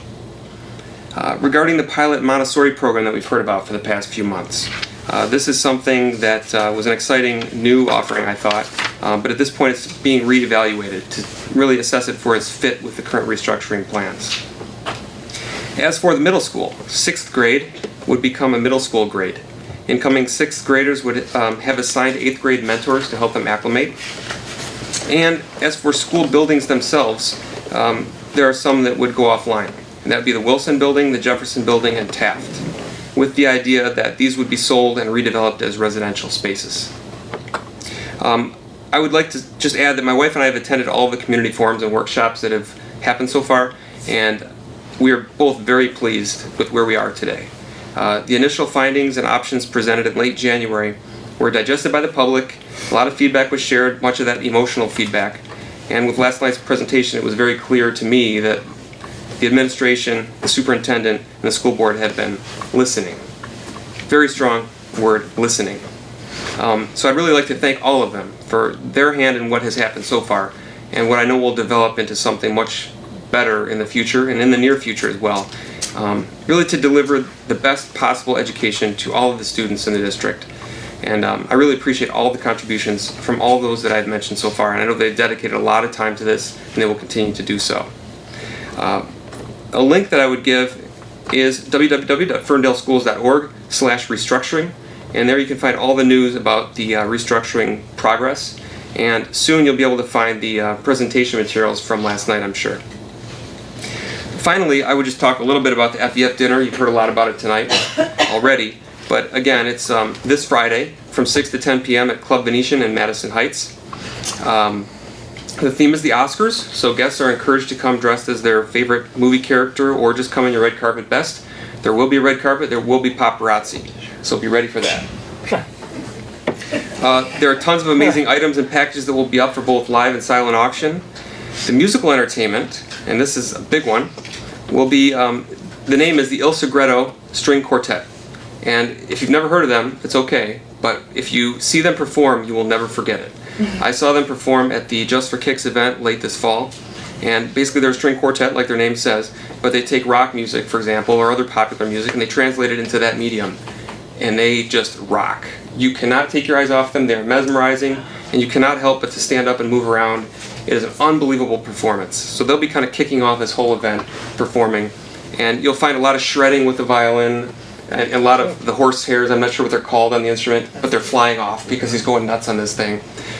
It is awesome, really it is. So it's something you can't miss. So all around, I'm really looking forward to this FEF dinner coming up, and I'd like to thank the mayor and my fellow commissioners for your support of this event. And I'm really looking forward to our table. The table theme is The Godfather, so I don't know what that'll bring, but I'm really looking forward to seeing how you develop this canvas that we are starting with. And finally, one last thing, if anyone happens to still be looking for raffle tickets, and if Amy Butters runs out tonight, I have a way to connect you with this opportunity to strike it rich. So you can see me after the meeting. And that's it. Thank you very much. Commissioner Perry, Planning and DDA. The Planning Commission and DDA held a workshop in February in place of the regular meeting. The workshop was to brainstorm and prioritize ideas for the DDA and Planning Commission for the coming year. Some of the ideas that the DDA would like to focus on include the Woodward Main Street pilot project, using barrels and paint to, as determined by the Woodward 696 study, the alley reconstruction, marketing and communications, perhaps like a directory for our DDA businesses, And then also, there were several other things, but also business networking events for our PR businesses, which really have not had that in the past, and I think it'll be a great opportunity for them. The group also recapped the Woodward and 696 study. They discussed ideas that were proposed for changes for MDOT streets and Pleasant Ridge streets, which helped formulate several of the proposed ideas that were mentioned above. The next Planning Commission and DDA meeting will be on March 23rd at City Hall at 7 p.m. Right? And then next is the Woodward Avenue Action Association. There is a position open for a community engagement intern. The right candidate has an interest in mass transit, safe roads, and bikes and pedestrians, and preserving the heritage of the Woodward corridor. The job includes creating and implementing the daily social and traditional media strategy with effective follow-through that helps elevate the conversation. If you're interested, email Wendy, W-E-N-D-Y, at woodwardavenue.org for more information. And then stay tuned later in the meeting. We'll talk about Block Club Kickstarter that's coming up on March 24th. That'll keep you warm. I know. So, good. Thank you so much. Okay. The next item on the agenda, consideration of the following consent agenda. We have 6 items currently on the agenda. And I just wanted to mention what's there, and then one thing I do want to read the resolution. So we have consideration of the minutes of the public hearing and regular city commission meeting held Tuesday, February 10th, consideration of the monthly disbursement report, consideration of the appointment of Ms. Helen Baldwin to the Pleasant Ridge Board of Review, term to expire December 31st, 2017, consideration of the revision to the City of Pleasant Ridge investment policy, request by Clean Water Action to solicit door-to-door from March 11th through June 1st, 2015, and the resolution declaring March as Parenting Awareness Month. And I did want to take a moment. There was a lot of interest in this expressed prior to the meeting, so I wanted to take a moment just to read the resolution as it is stated. Whereas March is Parenting Awareness Month in the state of Michigan, and whereas Parenting Awareness Month celebrates people who are raising children, and whereas Parenting Awareness Month seeks to draw public attention to the critical importance of parenting by helping children to become healthy, caring, and contributing citizens, and whereas Parenting Awareness Month seeks to promote education and resources for developing parent skills throughout the year, and whereas Parenting Awareness Month encourages the development of local parenting networks, and whereas Parenting Awareness Month encourages everyone to participate in the lives of all of our children. Now, therefore, I, Kurt Metzger, on behalf of the entire City Commission, do hereby proclaim March as Parenting Awareness Month in the City of Pleasant Ridge, to support and recognize all efforts and resources, particularly local, that promote, encourage, and educate the community on parenting issues. Be it further resolved that all citizens of the City of Pleasant Ridge uphold the vision that every person, everywhere, every day, understands their responsibility in raising our children. Thank you. Mr. And Mayor? I just want to recognize Rosemary Spatafora for very much bringing this to our attention and making sure that we had it on the agenda. Thank you. Thank you. Mr. Mayor, if I could request an item be pulled from the consent agenda to allow for discussion. 9C. Okay? Thank you. You're on 9C. Oh, so you'd like to consideration of the appointment of Ms. Helen Baldwin to the Pleasant Ridge Board of Review, term to expire December 31st, 2017? Yes, I believe we would discuss after the motion for the rest of the consent agenda. Okay. Thank you. Do I have a motion to approve the consent agenda? Your Honor, I'm sorry. I move that the consent agenda be approved as recommended, taking out item C. Is there support? Second. Okay. May we take a vote? Commissioner Perry? Yes. Commissioner Foreman? Yes. Commissioner Krzyjak? Yes. Commissioner Scott? Yes. Mayor Metzger? Yes. Motion carries. Item 9C. Yes, my comments on this one is I would really just like to thank Ms. Baldwin for her willingness to step up and fill this vacancy on this important board, Pleasant Ridge Board of Review. I also like to thank Mr. Troiter for his time spent on the board. Thank you both.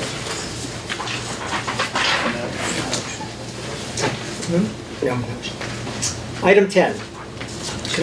You need a motion. I guess we didn't pull it out. Okay, Yeah. we need to, To appoint her. oh, I'm sorry. To I approve need the a motion to appoint Helen Baldwin to the Pleasant Ridge Board of Review, term to expire December 31st, 2017. Mr. Mayor, so moved. Is there support? Yes. May we take a vote? Commissioner Foreman, Yes. Commissioner Scott, Yes. Commissioner Krzyjak, Yes. Commissioner Perry, Yes. Mayor Metzger. Yes. Motion carries. Okay. The next item, item 10, consideration of the intent to establish a property assessed clean energy PACE program and PACE district within the city of Pleasant Ridge. I know, Andy, you've been very patient waiting through this, but I want to turn it over to Jim just for a moment. Sure. As we discussed last month, when we passed the motion of intent and scheduled the public hearing for this month, we have before us an agenda item to create a PACE district, which is property assessed to clean energy. It's a financing vehicle for clean energy improvements for commercial, non-single family residential properties. As we discussed last month, creation of the PACE district would allow properties in the city to take advantage of this financing mechanism, and further that we would partner with Andy Levin's organization, Lean & Green Michigan, to join his, I guess, ever-growing roster of governments across the state who are signing on, because it really offers a fantastic way of making PACE financing accessible. I talked a little bit last month that there's two ways that you can do PACE financing. Either local government or county government can put up the money themselves and finance the projects themselves and then collect the money themselves and act as financiers themselves, or there's a clause in the law enabling PACE legislation that allows the city to designate a PACE administrator who can access private financing, allowing the funding market to basically invest in clean energy. If there's any questions about this, I would be happy to expand on it. And of course, we have Andy here to answer any questions. And Andy, I don't know if you'd like to add anything or chime in. You've put in the time here tonight. Yes. So. It's the least we can do. Yeah. Well, I've actually thoroughly enjoyed learning more about Pleasant Ridge. I grew up in Berkeley, and it's all very familiar kind of issues. And even the parenting resolution. I have 4 kids. Glad to know that this is Parenting Month. Any support I can get for parenting, I'm all for it. Especially since I'm here, I like the idea that everybody's responsible for my kids, because I'm thinking, where are they? Actually, my dad's in my house, my wife's in my house, so we're covered. I'm more worried about my dog, really, than my kids. Because I had to go up to Bay City this afternoon, where the Bay County Commission voted 7-0 to be the 11th county to join the Lean & Green Michigan program. So you all would make history proceeding tonight by making it the first day that 2 local governments join on the very same day. So that would be, yes, you would be the 4th city to join. But really, I'd be glad to answer any questions. I mean, Jim has done a fantastic. This will be a second time of leading a city into the program. That's also making history, I suppose, because Rochester Hills was the second city to join. But really, it's just a way for you to do something. In this time when it seems like policy is either not happening in Washington or in Lansing, or even going backwards in some cases, or in other state capitals. This is just a very concrete thing you can actually do to have a market-based solution to move the ball forward on reducing the use of fossil fuels, making businesses more efficient, and letting them add renewables if they want. And it just creates by you letting them use the property tax mechanism that every local government has, you don't have to put any money into it, but because the business takes on a special assessment on their property, who's ever lending them the money is written right in as the beneficiary of it. And if that lender's the beneficiary of that little government secured tax obligation, they'll lend money at a fixed interest rate for up to 20 years. So those projects that would take 8 or 10 or 12 years to break even, so therefore business never does it, because businesses can't do stuff that breaks even in 10 or 12 years. Now the lender lends 100% of the money for the project. And it has, by the state statute, it has to be cash flow positive for the property owner from day one for the whole time. So it makes sense for business for the first time, really. And businesses can just do it just for straight up bottom line reasons because they just want to save money. But as you know, increasing numbers of businesses across a wide spectrum of industries get reputational benefits, PR benefits, other kind of benefits from whether, going green or having the most efficient shopping mall or putting solar on. Look at what's the biggest example in Michigan is the expansion of IKEA. They have their whole roof covered with solar panels. So we've done Star Lincoln is right in the middle of the car dealership in Southfield's in the middle of doing their project right now. About a $500,000 project of just the guts of the back of the operation. The compressors, how fast the doors open and close when you take your car for a repair, and it's all sealed and all LED lights everywhere. So it's just a way for businesses to get more efficient and save money, and yeah, it saves the planet at the same time. But I'm telling you, the sort of reddest counties and cities, the bluest, it's totally not political. We've taken politics completely out of it. It's just a pro-business thing you can do to help your businesses save money, and it has collateral benefits as well. So, I'm happy to answer any questions. Are there any questions before? And I do have to say, you have to have your public hearing. Right, we will have a public hearing. But Which isn't me.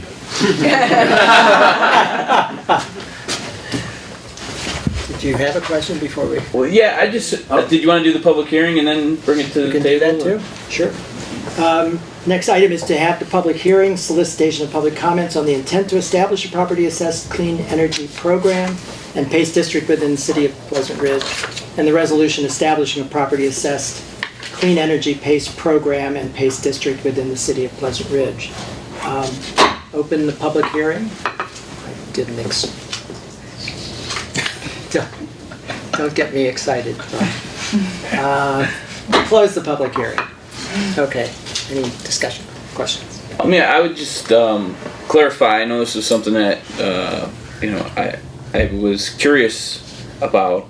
Is that this program currently is only available to businesses. It's not available to homeowners. And I was wondering if you could speak to why we're I think it's a great funding mechanism, like you're saying, for business owners. Why isn't this opportunity being extended to private households? There's a number of great answers to that, depending on how much time you want to spend. The shortest one is the state legislature chose not to put it in the statute. Mm-hmm. You're able to do this because of Public Act 270 of 2010, which was passed in December of 2010 when I was working for the Department of Energy, Labor and Economic Growth, and the legislature didn't include it. A slightly longer answer is that the agency, that was during the depth of the housing crisis, the Great Recession, mm-hmm. the agency that oversees Fannie Mae and Freddie Mac is called the Federal Housing Finance Agency. If there's one agency in America mm-hmm. of all that would seem to have done, fallen down on its job more than almost any other, that would seem to be it, because there were these millions of toxic mortgages that they were supposed to regulate that they weren't.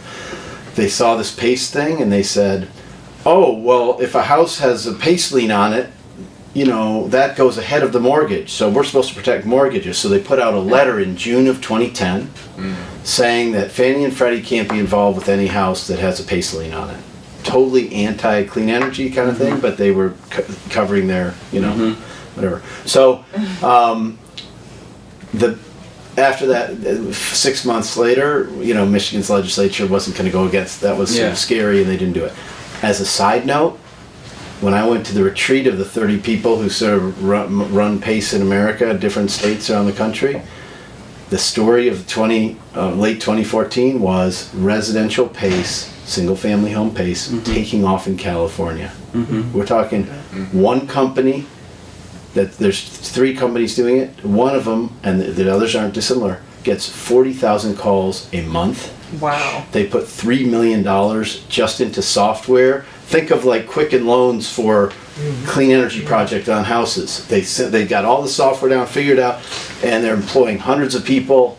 So my answer is, let's prove the concept with commercial industrial. Let's do, I don't know what I honestly, politically, it's hard to say. Is it 100 projects? Is it 500 projects? I don't know.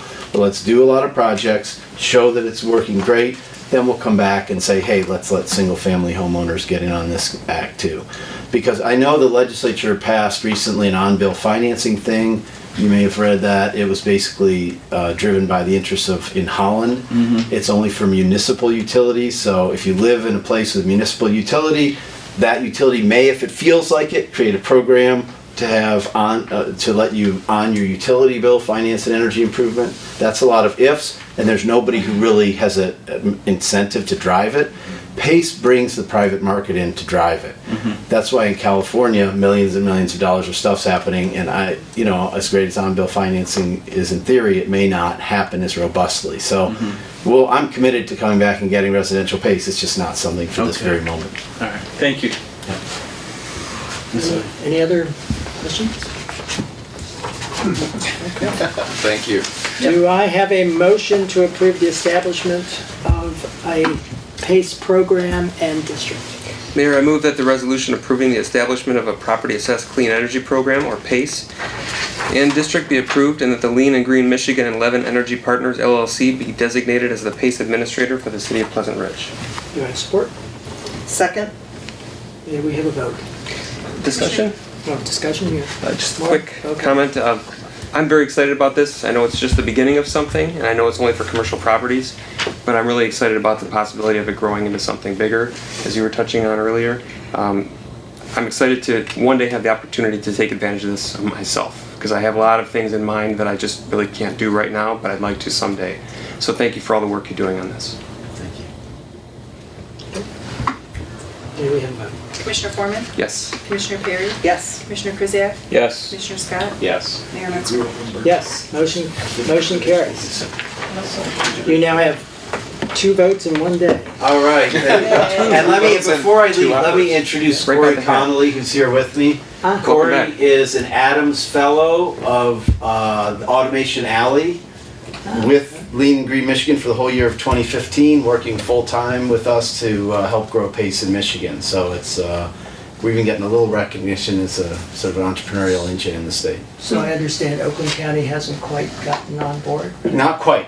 We're So with working on it. Automation Alley, you should be. Exactly. That, Right. Mayor Metzger, that's what we think. So we're working on it. Okay, good. Just Thank keep working.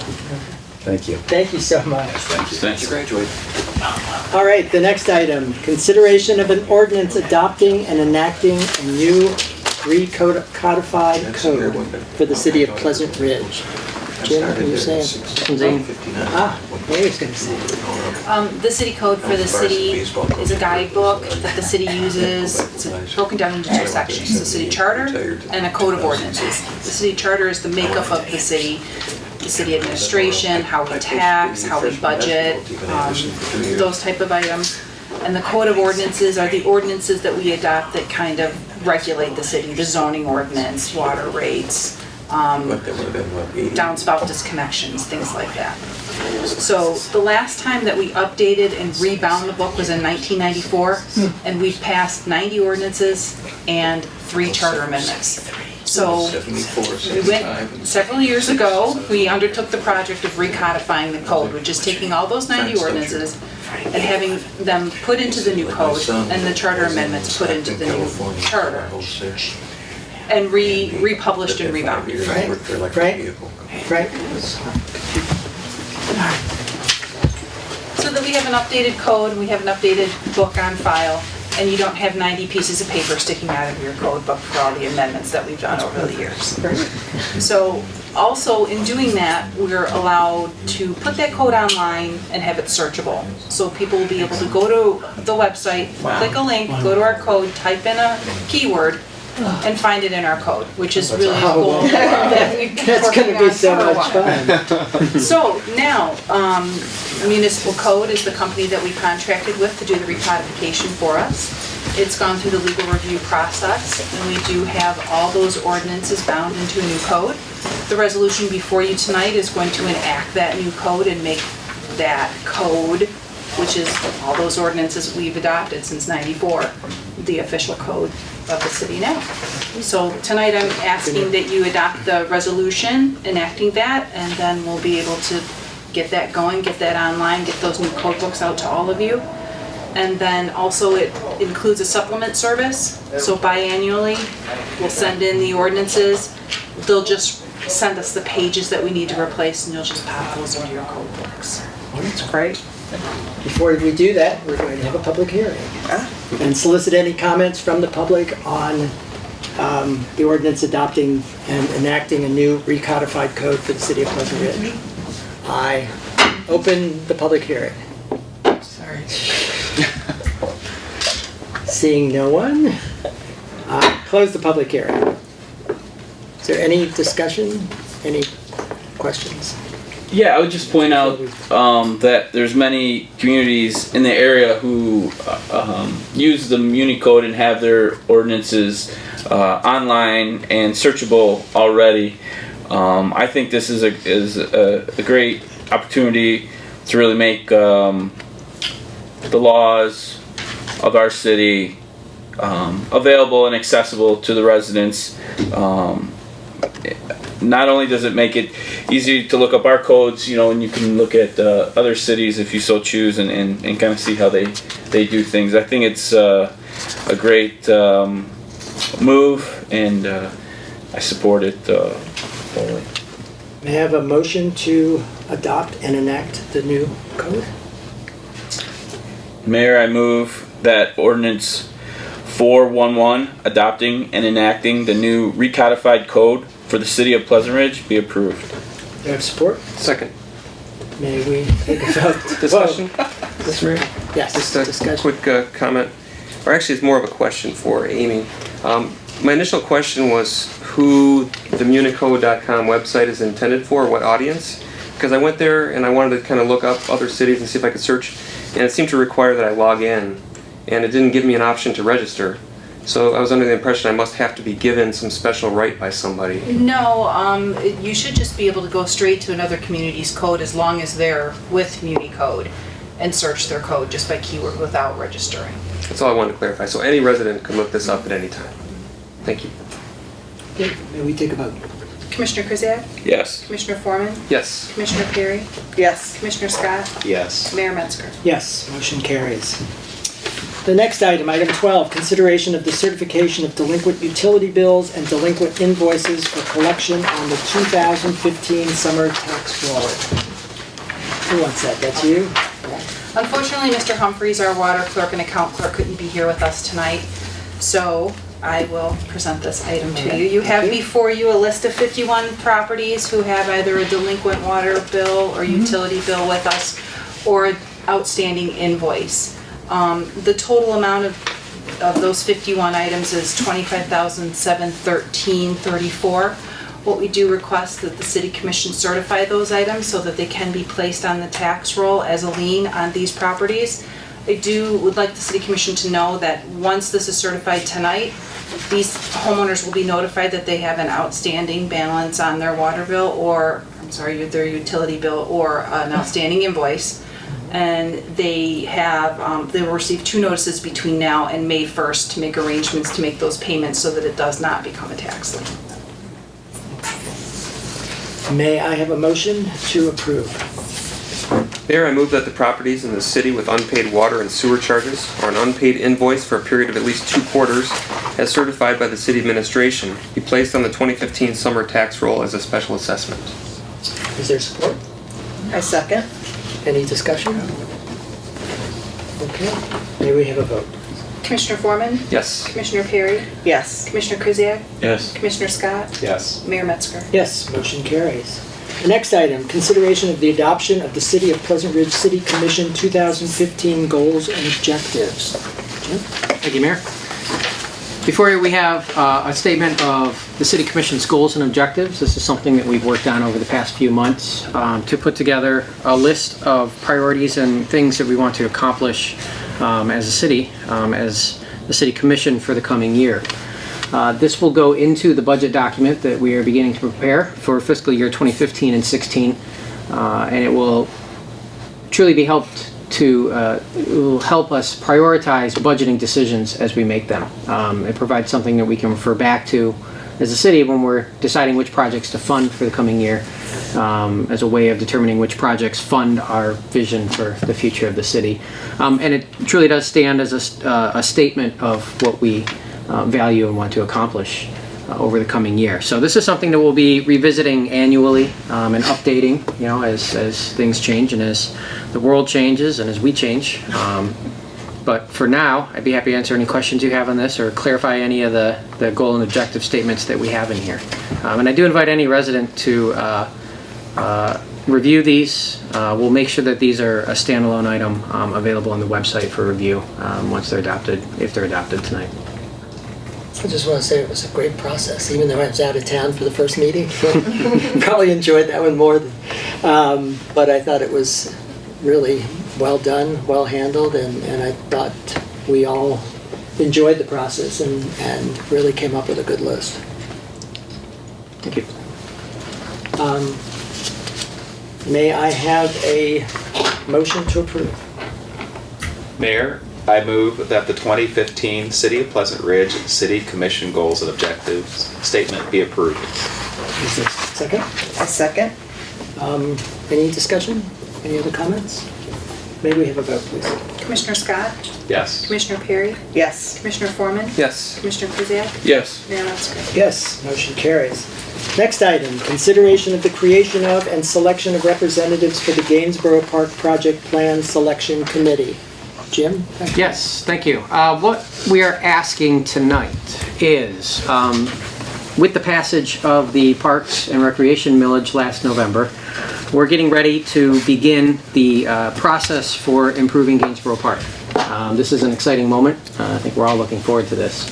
The first step in the process is to solicit proposals for design consultants to help us come up with the final design plans. We have the Parks and Recreation Master Plan, which has a concept plan, but we need to get down to brass tacks now that we have a budget, now that we have a timeline, now that we know how much we can spend, and now that the foundation has also really kick-started the park as well, knocking off a couple of those projects.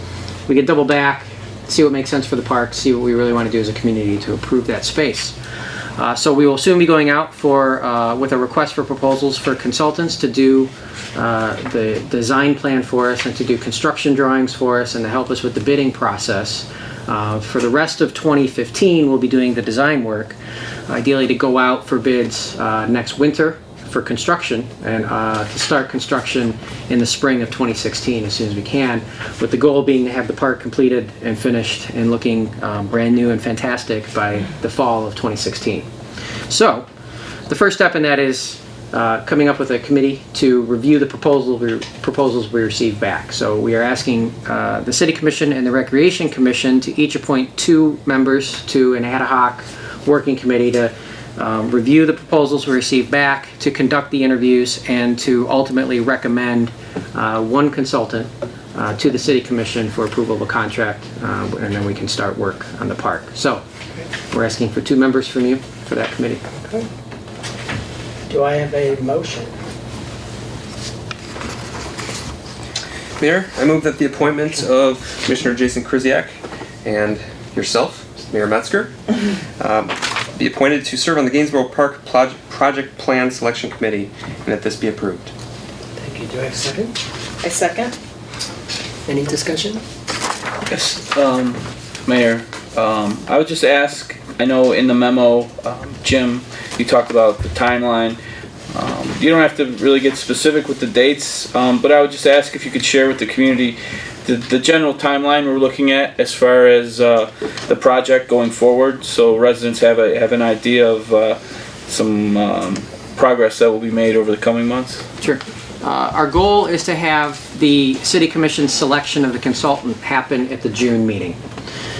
So we've scheduled the process to have the proposals back and give ourselves enough time to conduct the interviews and for the selection committee to make the recommendation to you for the June meeting to get the consultant on board. Typically a consultant, they have to manage their own workloads when they win projects. I've been there. And so we will ideally want to give them about a month to get going. So project kickoff will start in July 2015, which coincides with our new budget year, which coincides when that Parks and Recreation millage will start to take effect, and we'll see some of those monies to be able to pay the consultant. So July is really the kickoff date. And then the design work will proceed through probably late fall. So a 4-month process, ideally, to get through that design phase. We have a lot of public input opportunities, which are a key part of the proposals, our request for proposals. So we're very interested to see what the responding consultants come back with for how they're going to handle the public engagement part of that process. But really through July, August, September, there should be ample opportunities for the public to participate in this.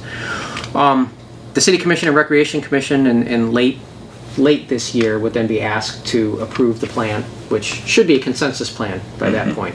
There should really be a celebration of the plan rather than actually doing work when it comes to you for approval.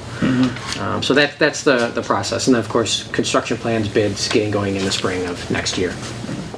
With completion really by the fall of 2016, we should have the scope of the work completed by then. That is the goal. Okay, thank you. Anything else from the commission? May we take a vote, please? Commissioner Foreman? Yes. Commissioner Perry? Yes. Commissioner Krzyjak? Yes. Commissioner Scott? Yes. Mayor Metzger? Yes, motion carries. The next item, consideration of the appointment of general counsel, city attorney for the city of Pleasant Ridge. Jim, back to you. Yes. Last month, with the resignation of our longtime city attorney, Charlie Cooper, left a vacancy with the position for city attorney. Greg Need has been serving as our interim city attorney and for the past 9 months, I believe. And for years before that, he was a zoning attorney that worked on specific cases for us. So he's had long time familiarity with the city. I can say to staff level, we've been extremely happy with his service for us. And so we were able to negotiate a contract with him to step in as our permanent city attorney of record.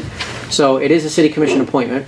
We do have the contract before you. It's a standard attorney contract with, I would say, market rates that are competitive. So we are financially in a good position there. And there would be an action by the city commission to appoint him as our city attorney and also for us to approve the contract. Okay. Do I have a motion to appoint and approve?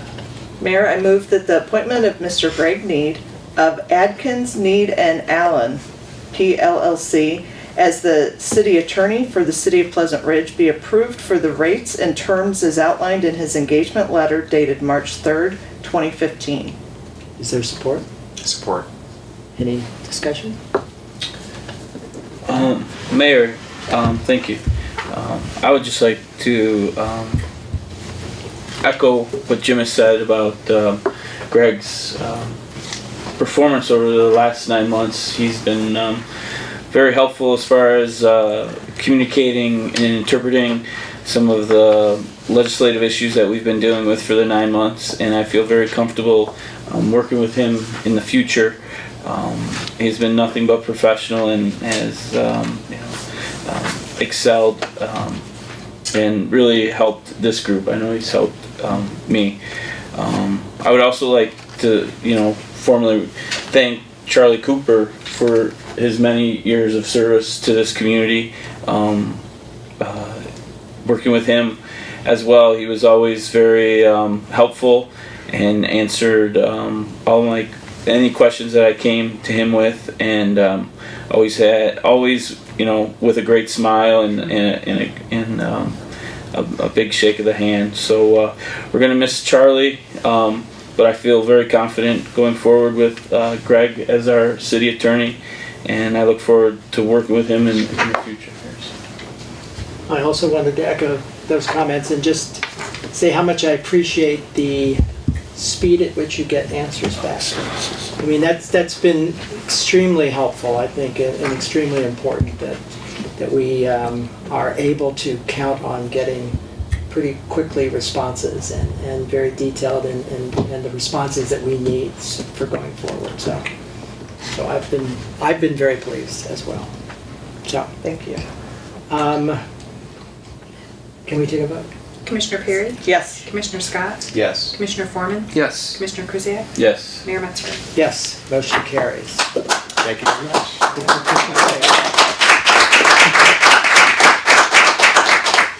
Careful what you ask for. The city manager's report. Yes, it's been a long meeting already, so I'll be as brief as I can. This year, Oxford gets to experience the joy of a road construction project. We are beginning the process. That bid for construction is out on the street right now. Bids are due back Wednesday. Have we gotten any in yet, Amy? They don't normally come here. They take them to AEW sometimes, or they drop them off at Yeah. bid opening, which is tomorrow morning Right. at 10 o'clock. Yeah, it's usually a mad scramble. They usually bring them. Yeah. They're filling them out at 9:58 and sealing the envelope and handing them to us. I may have broken some speed limits myself trying to get bids in before time was due. So yeah, so we're very curious and maybe a little bit frightened to see where those come in, just with the cost of construction projects. I mean, John Lamacchia was talking about injecting $1.2 billion into the system. Well, even just with the economy coming back and with the number of firms that left the state during the downturn, there's fewer firms bidding for more work right now, and then concrete prices have gone up double-digit percentages over the past few years. So we're seeing some pretty staggering increases in prices. So we'll see where those come in, but we'll get it done this year. Mark your calendars, March 31st at the Community Center at 6:30 p.m. I believe we've said, yeah, 6:30 p.m. We're going to have a water utility billing town hall meeting. We've been working on our new water billing rate structure that we're proposing diligently. With the passage of the millage in November, that has reduced some of the costs that the water fund has to bear, so we can reduce water costs to households in town. And we have some other things that we're planning to try to I guess lessen the blow of water bills every 3 months. So plan on coming out if you're interested in that on March 31st. We will be recording it, and it will be available for review afterwards if you can't make it to the meeting. You've heard me talk about the Woodward 696 design charrette plan. We had our public input meeting for that here at the community center a few weeks ago in February. 2 public input sessions, one at 4:30 and then another one at 7 in the evening. Those were very, very well attended. I was extremely pleased with the turnout that we had for those. To hear the consultant, Bob Gibbs, local consultant out of Birmingham, who presented his team's initial thoughts and ideas for how to make the Woodward and 696 area an intersection more human scale, more friendly to pedestrians and bicyclists. They had a lot of really great ideas for how to accomplish that on both a very short term, like this summer, starting with some pilot projects, and also a long-term vision, so 25 years from now.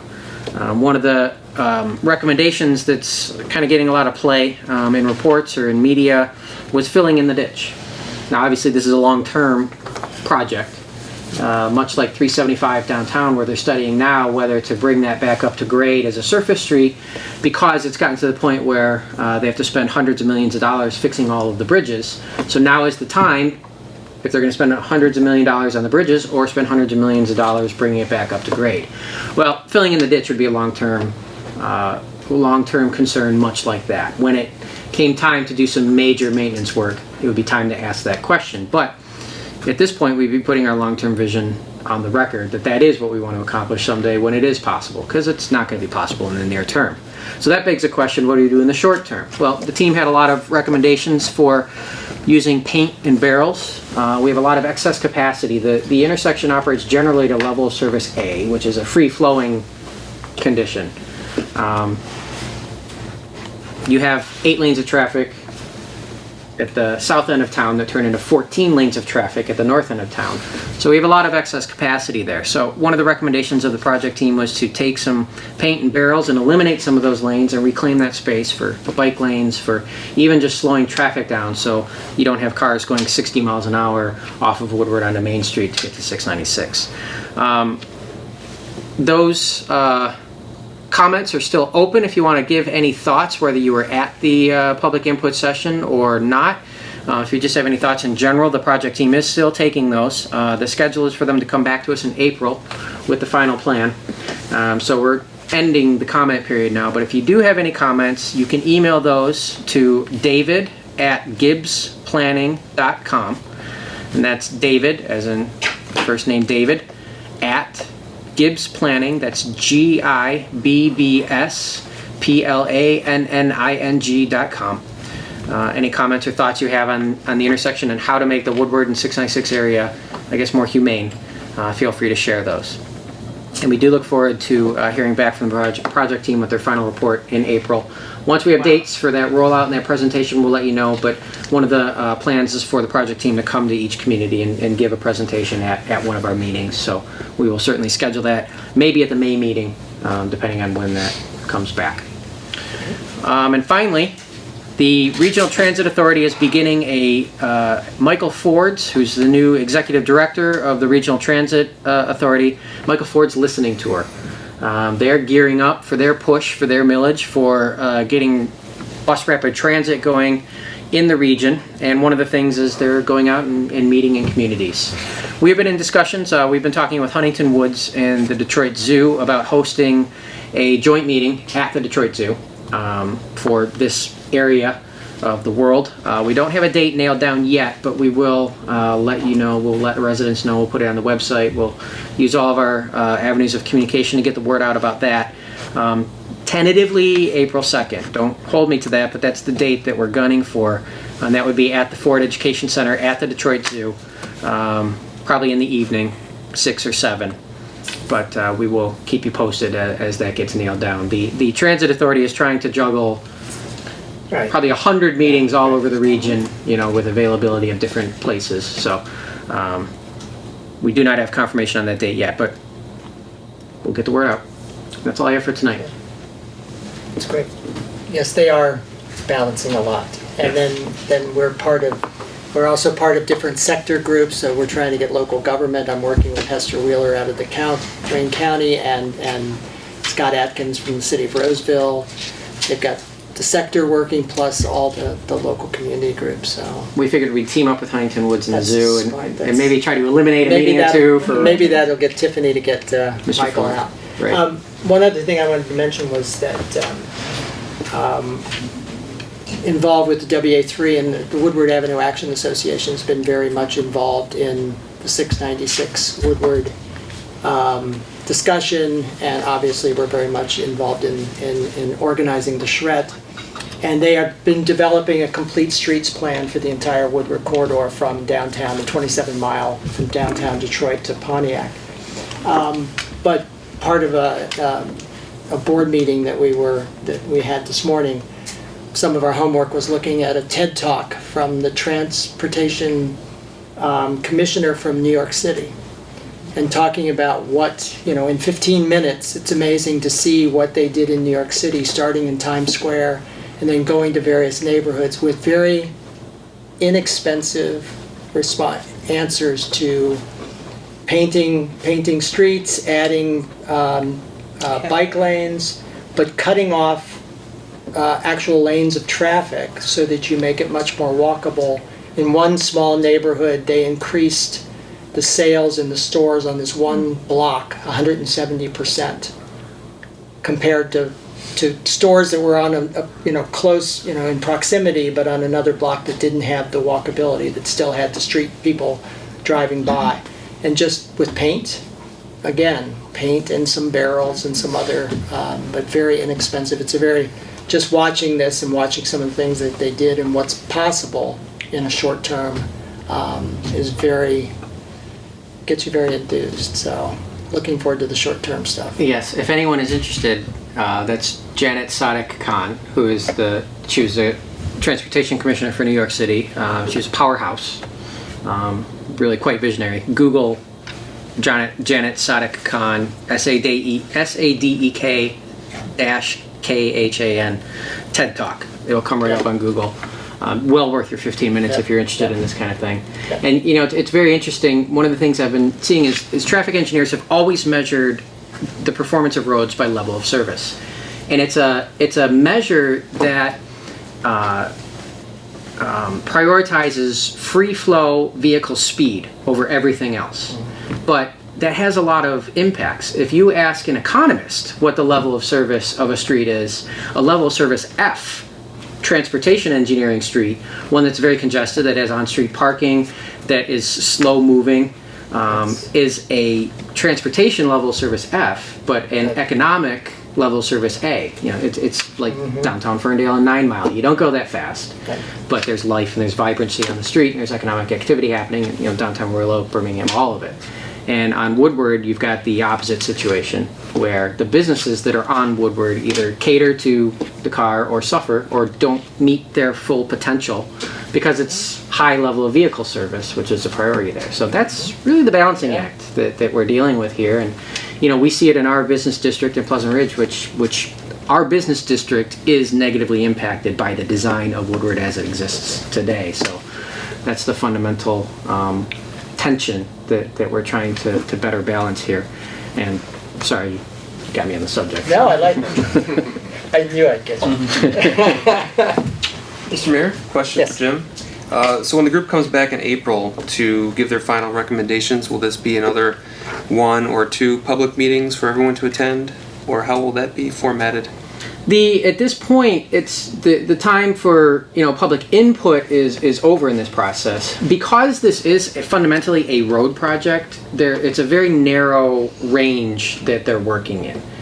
When we're doing a park design plan, the world is open to us. So, you know, we can really collaborate with residents because we can do whatever we want there. When you're dealing with a road project, you have to deal within a very strict sort of legal and regulatory environment. So the range of opportunity or options is much more narrow. So this has not been a project where we have extensive visioning and, you know, ideating. It's really kind of working within that narrow range. So there will be public meetings. The project team will be reporting back to us at a city commission meeting, potentially at a planning commission meeting as well, which will be public meetings. That'll be when the final recommendations are rolled out. So that'll be the process going forward. And then we're working on a resolution to try to get MDOT going on allowing us to do some of these pilot projects this year. So we're seeing that as well. Would you expect that when they attend these meetings, they would bring some sort of final packet of recommendations that we could post online? Absolutely, yeah. We'll have a deliverable. There will be a final report. We specifically asked that the final report not be a big book filled with lots of words that nobody reads and understands, but rather that it be a very concise, you know, 10-page maximum statement. So it'll be very accessible, and we will definitely make that available online, City Hall, paper copies. We'll get the word out there. Thank you. Any other? Okay, let's move to other business. Oh, thank you, Mayor. Just an announcement for this month's book club. We're reading The Guernsey Literary and Potato Peel Pie Society. It's a novel, a historical novel.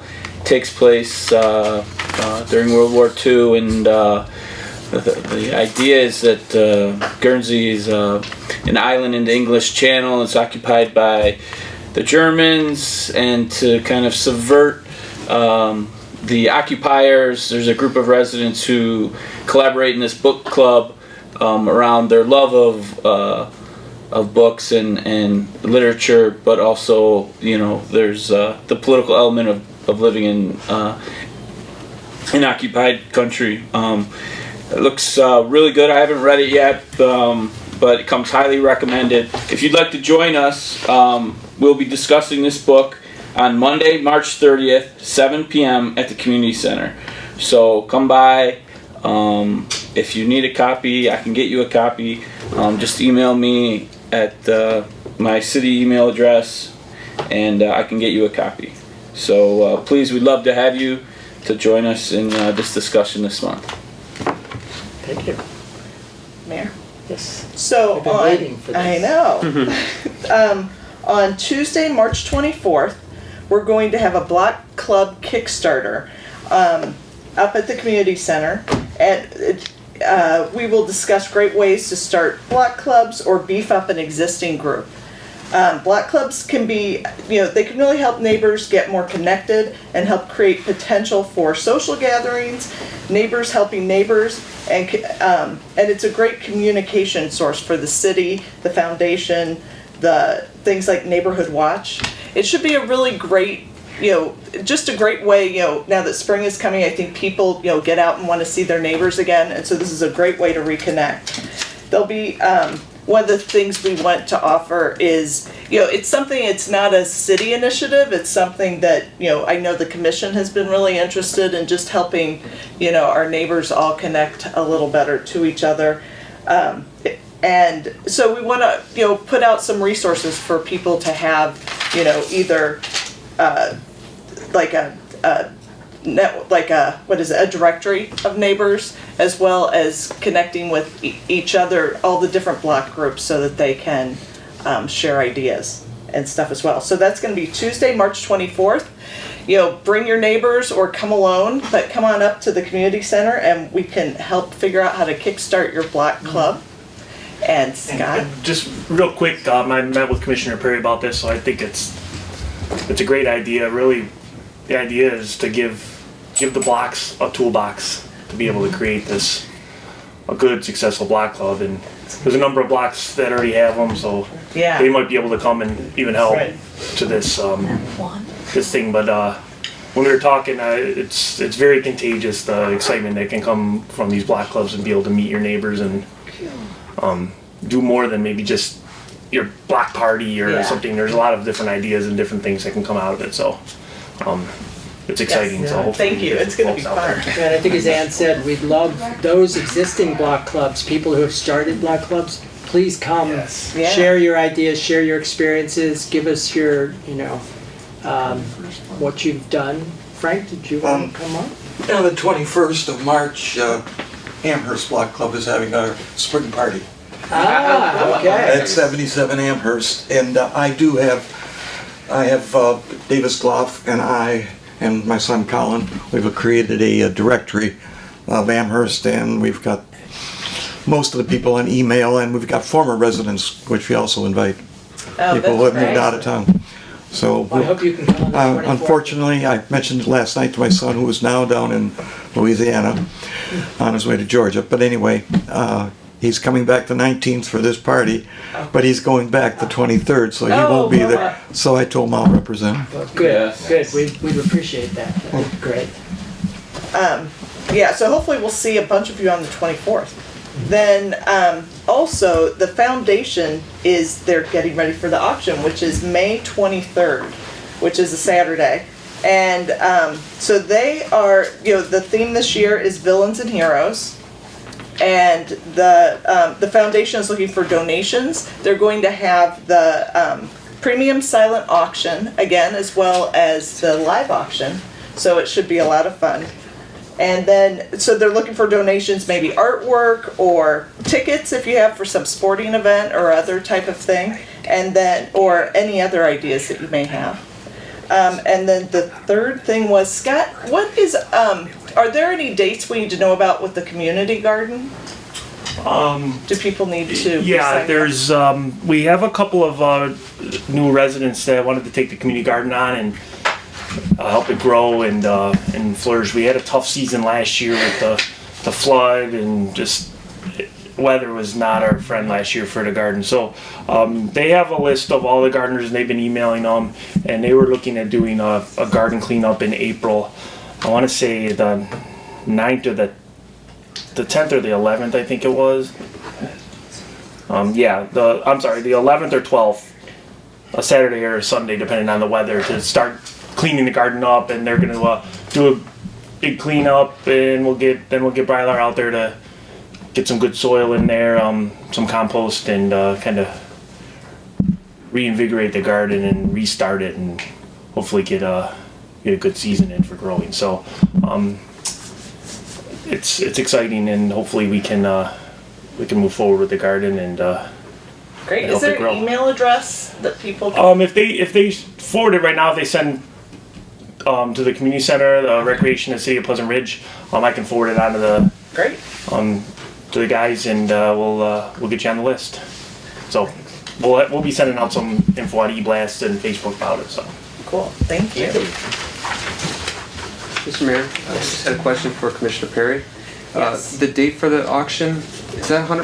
Because I thought it was the third Somebody It's Saturday. the 16th. It's the Oh, the third Saturday. 16th. The I'm 16th. sorry, May thank is you. weird with the first Saturday is the second, so Sorry about that. it's the 16th of May though. It's So always May the third Saturday in 16th is May. the auction. Yep. The third, okay, my bad. Thank you. I would have missed it. Gee whiz. That would have been bad. It's Mother's Day weekend. The garage sale is typically the second Saturday in May, but we're looking at that to see if Huntington Woods does a sale one of those weekends, either the first or the second. We're going to try to coincide with them, so we kind of get a big, huge garage sale. So if depending on when they're going to do it, So it's not set yet. we're not 100% set on that second Saturday.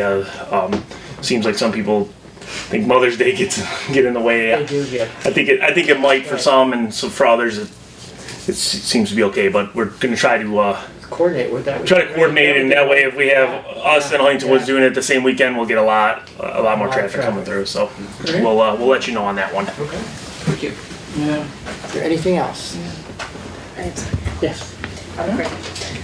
The March Board of Review will take place March 16th, 17th, and 18th at the Community Center. Any homeowner that wishes to appeal their assessment can either make an appointment with the instructions on their assessment notice, or they can walk in. So the times are March 16th, 1:30 to 5, March 17th, 1 to 5, or 6 to 9, and then March 18th is 6 to 9. If you did not receive your assessment notice, get a hold of one of us at City Hall and we can get you a duplicate copy of that notice. And then the final thing that I have, if you're not registered to vote in the city of Pleasant Ridge and you want to vote for the May election, the last day to register to vote is August 6th. April 6th. Getting a little ahead of myself. Applications for absentee ballots will be available on the city's website, so you'll be able to go there if you wish to apply for an absentee ballot. And as soon as I get them in, sample ballots will be placed up on the website as well. Wonderful. Is this is proposal one the only thing on the It's the ballot? only thing on the ballot. Mhm. Anything else? Okay. Is there a motion to adjourn? So All in favor? Aye. We are adjourned. Good job.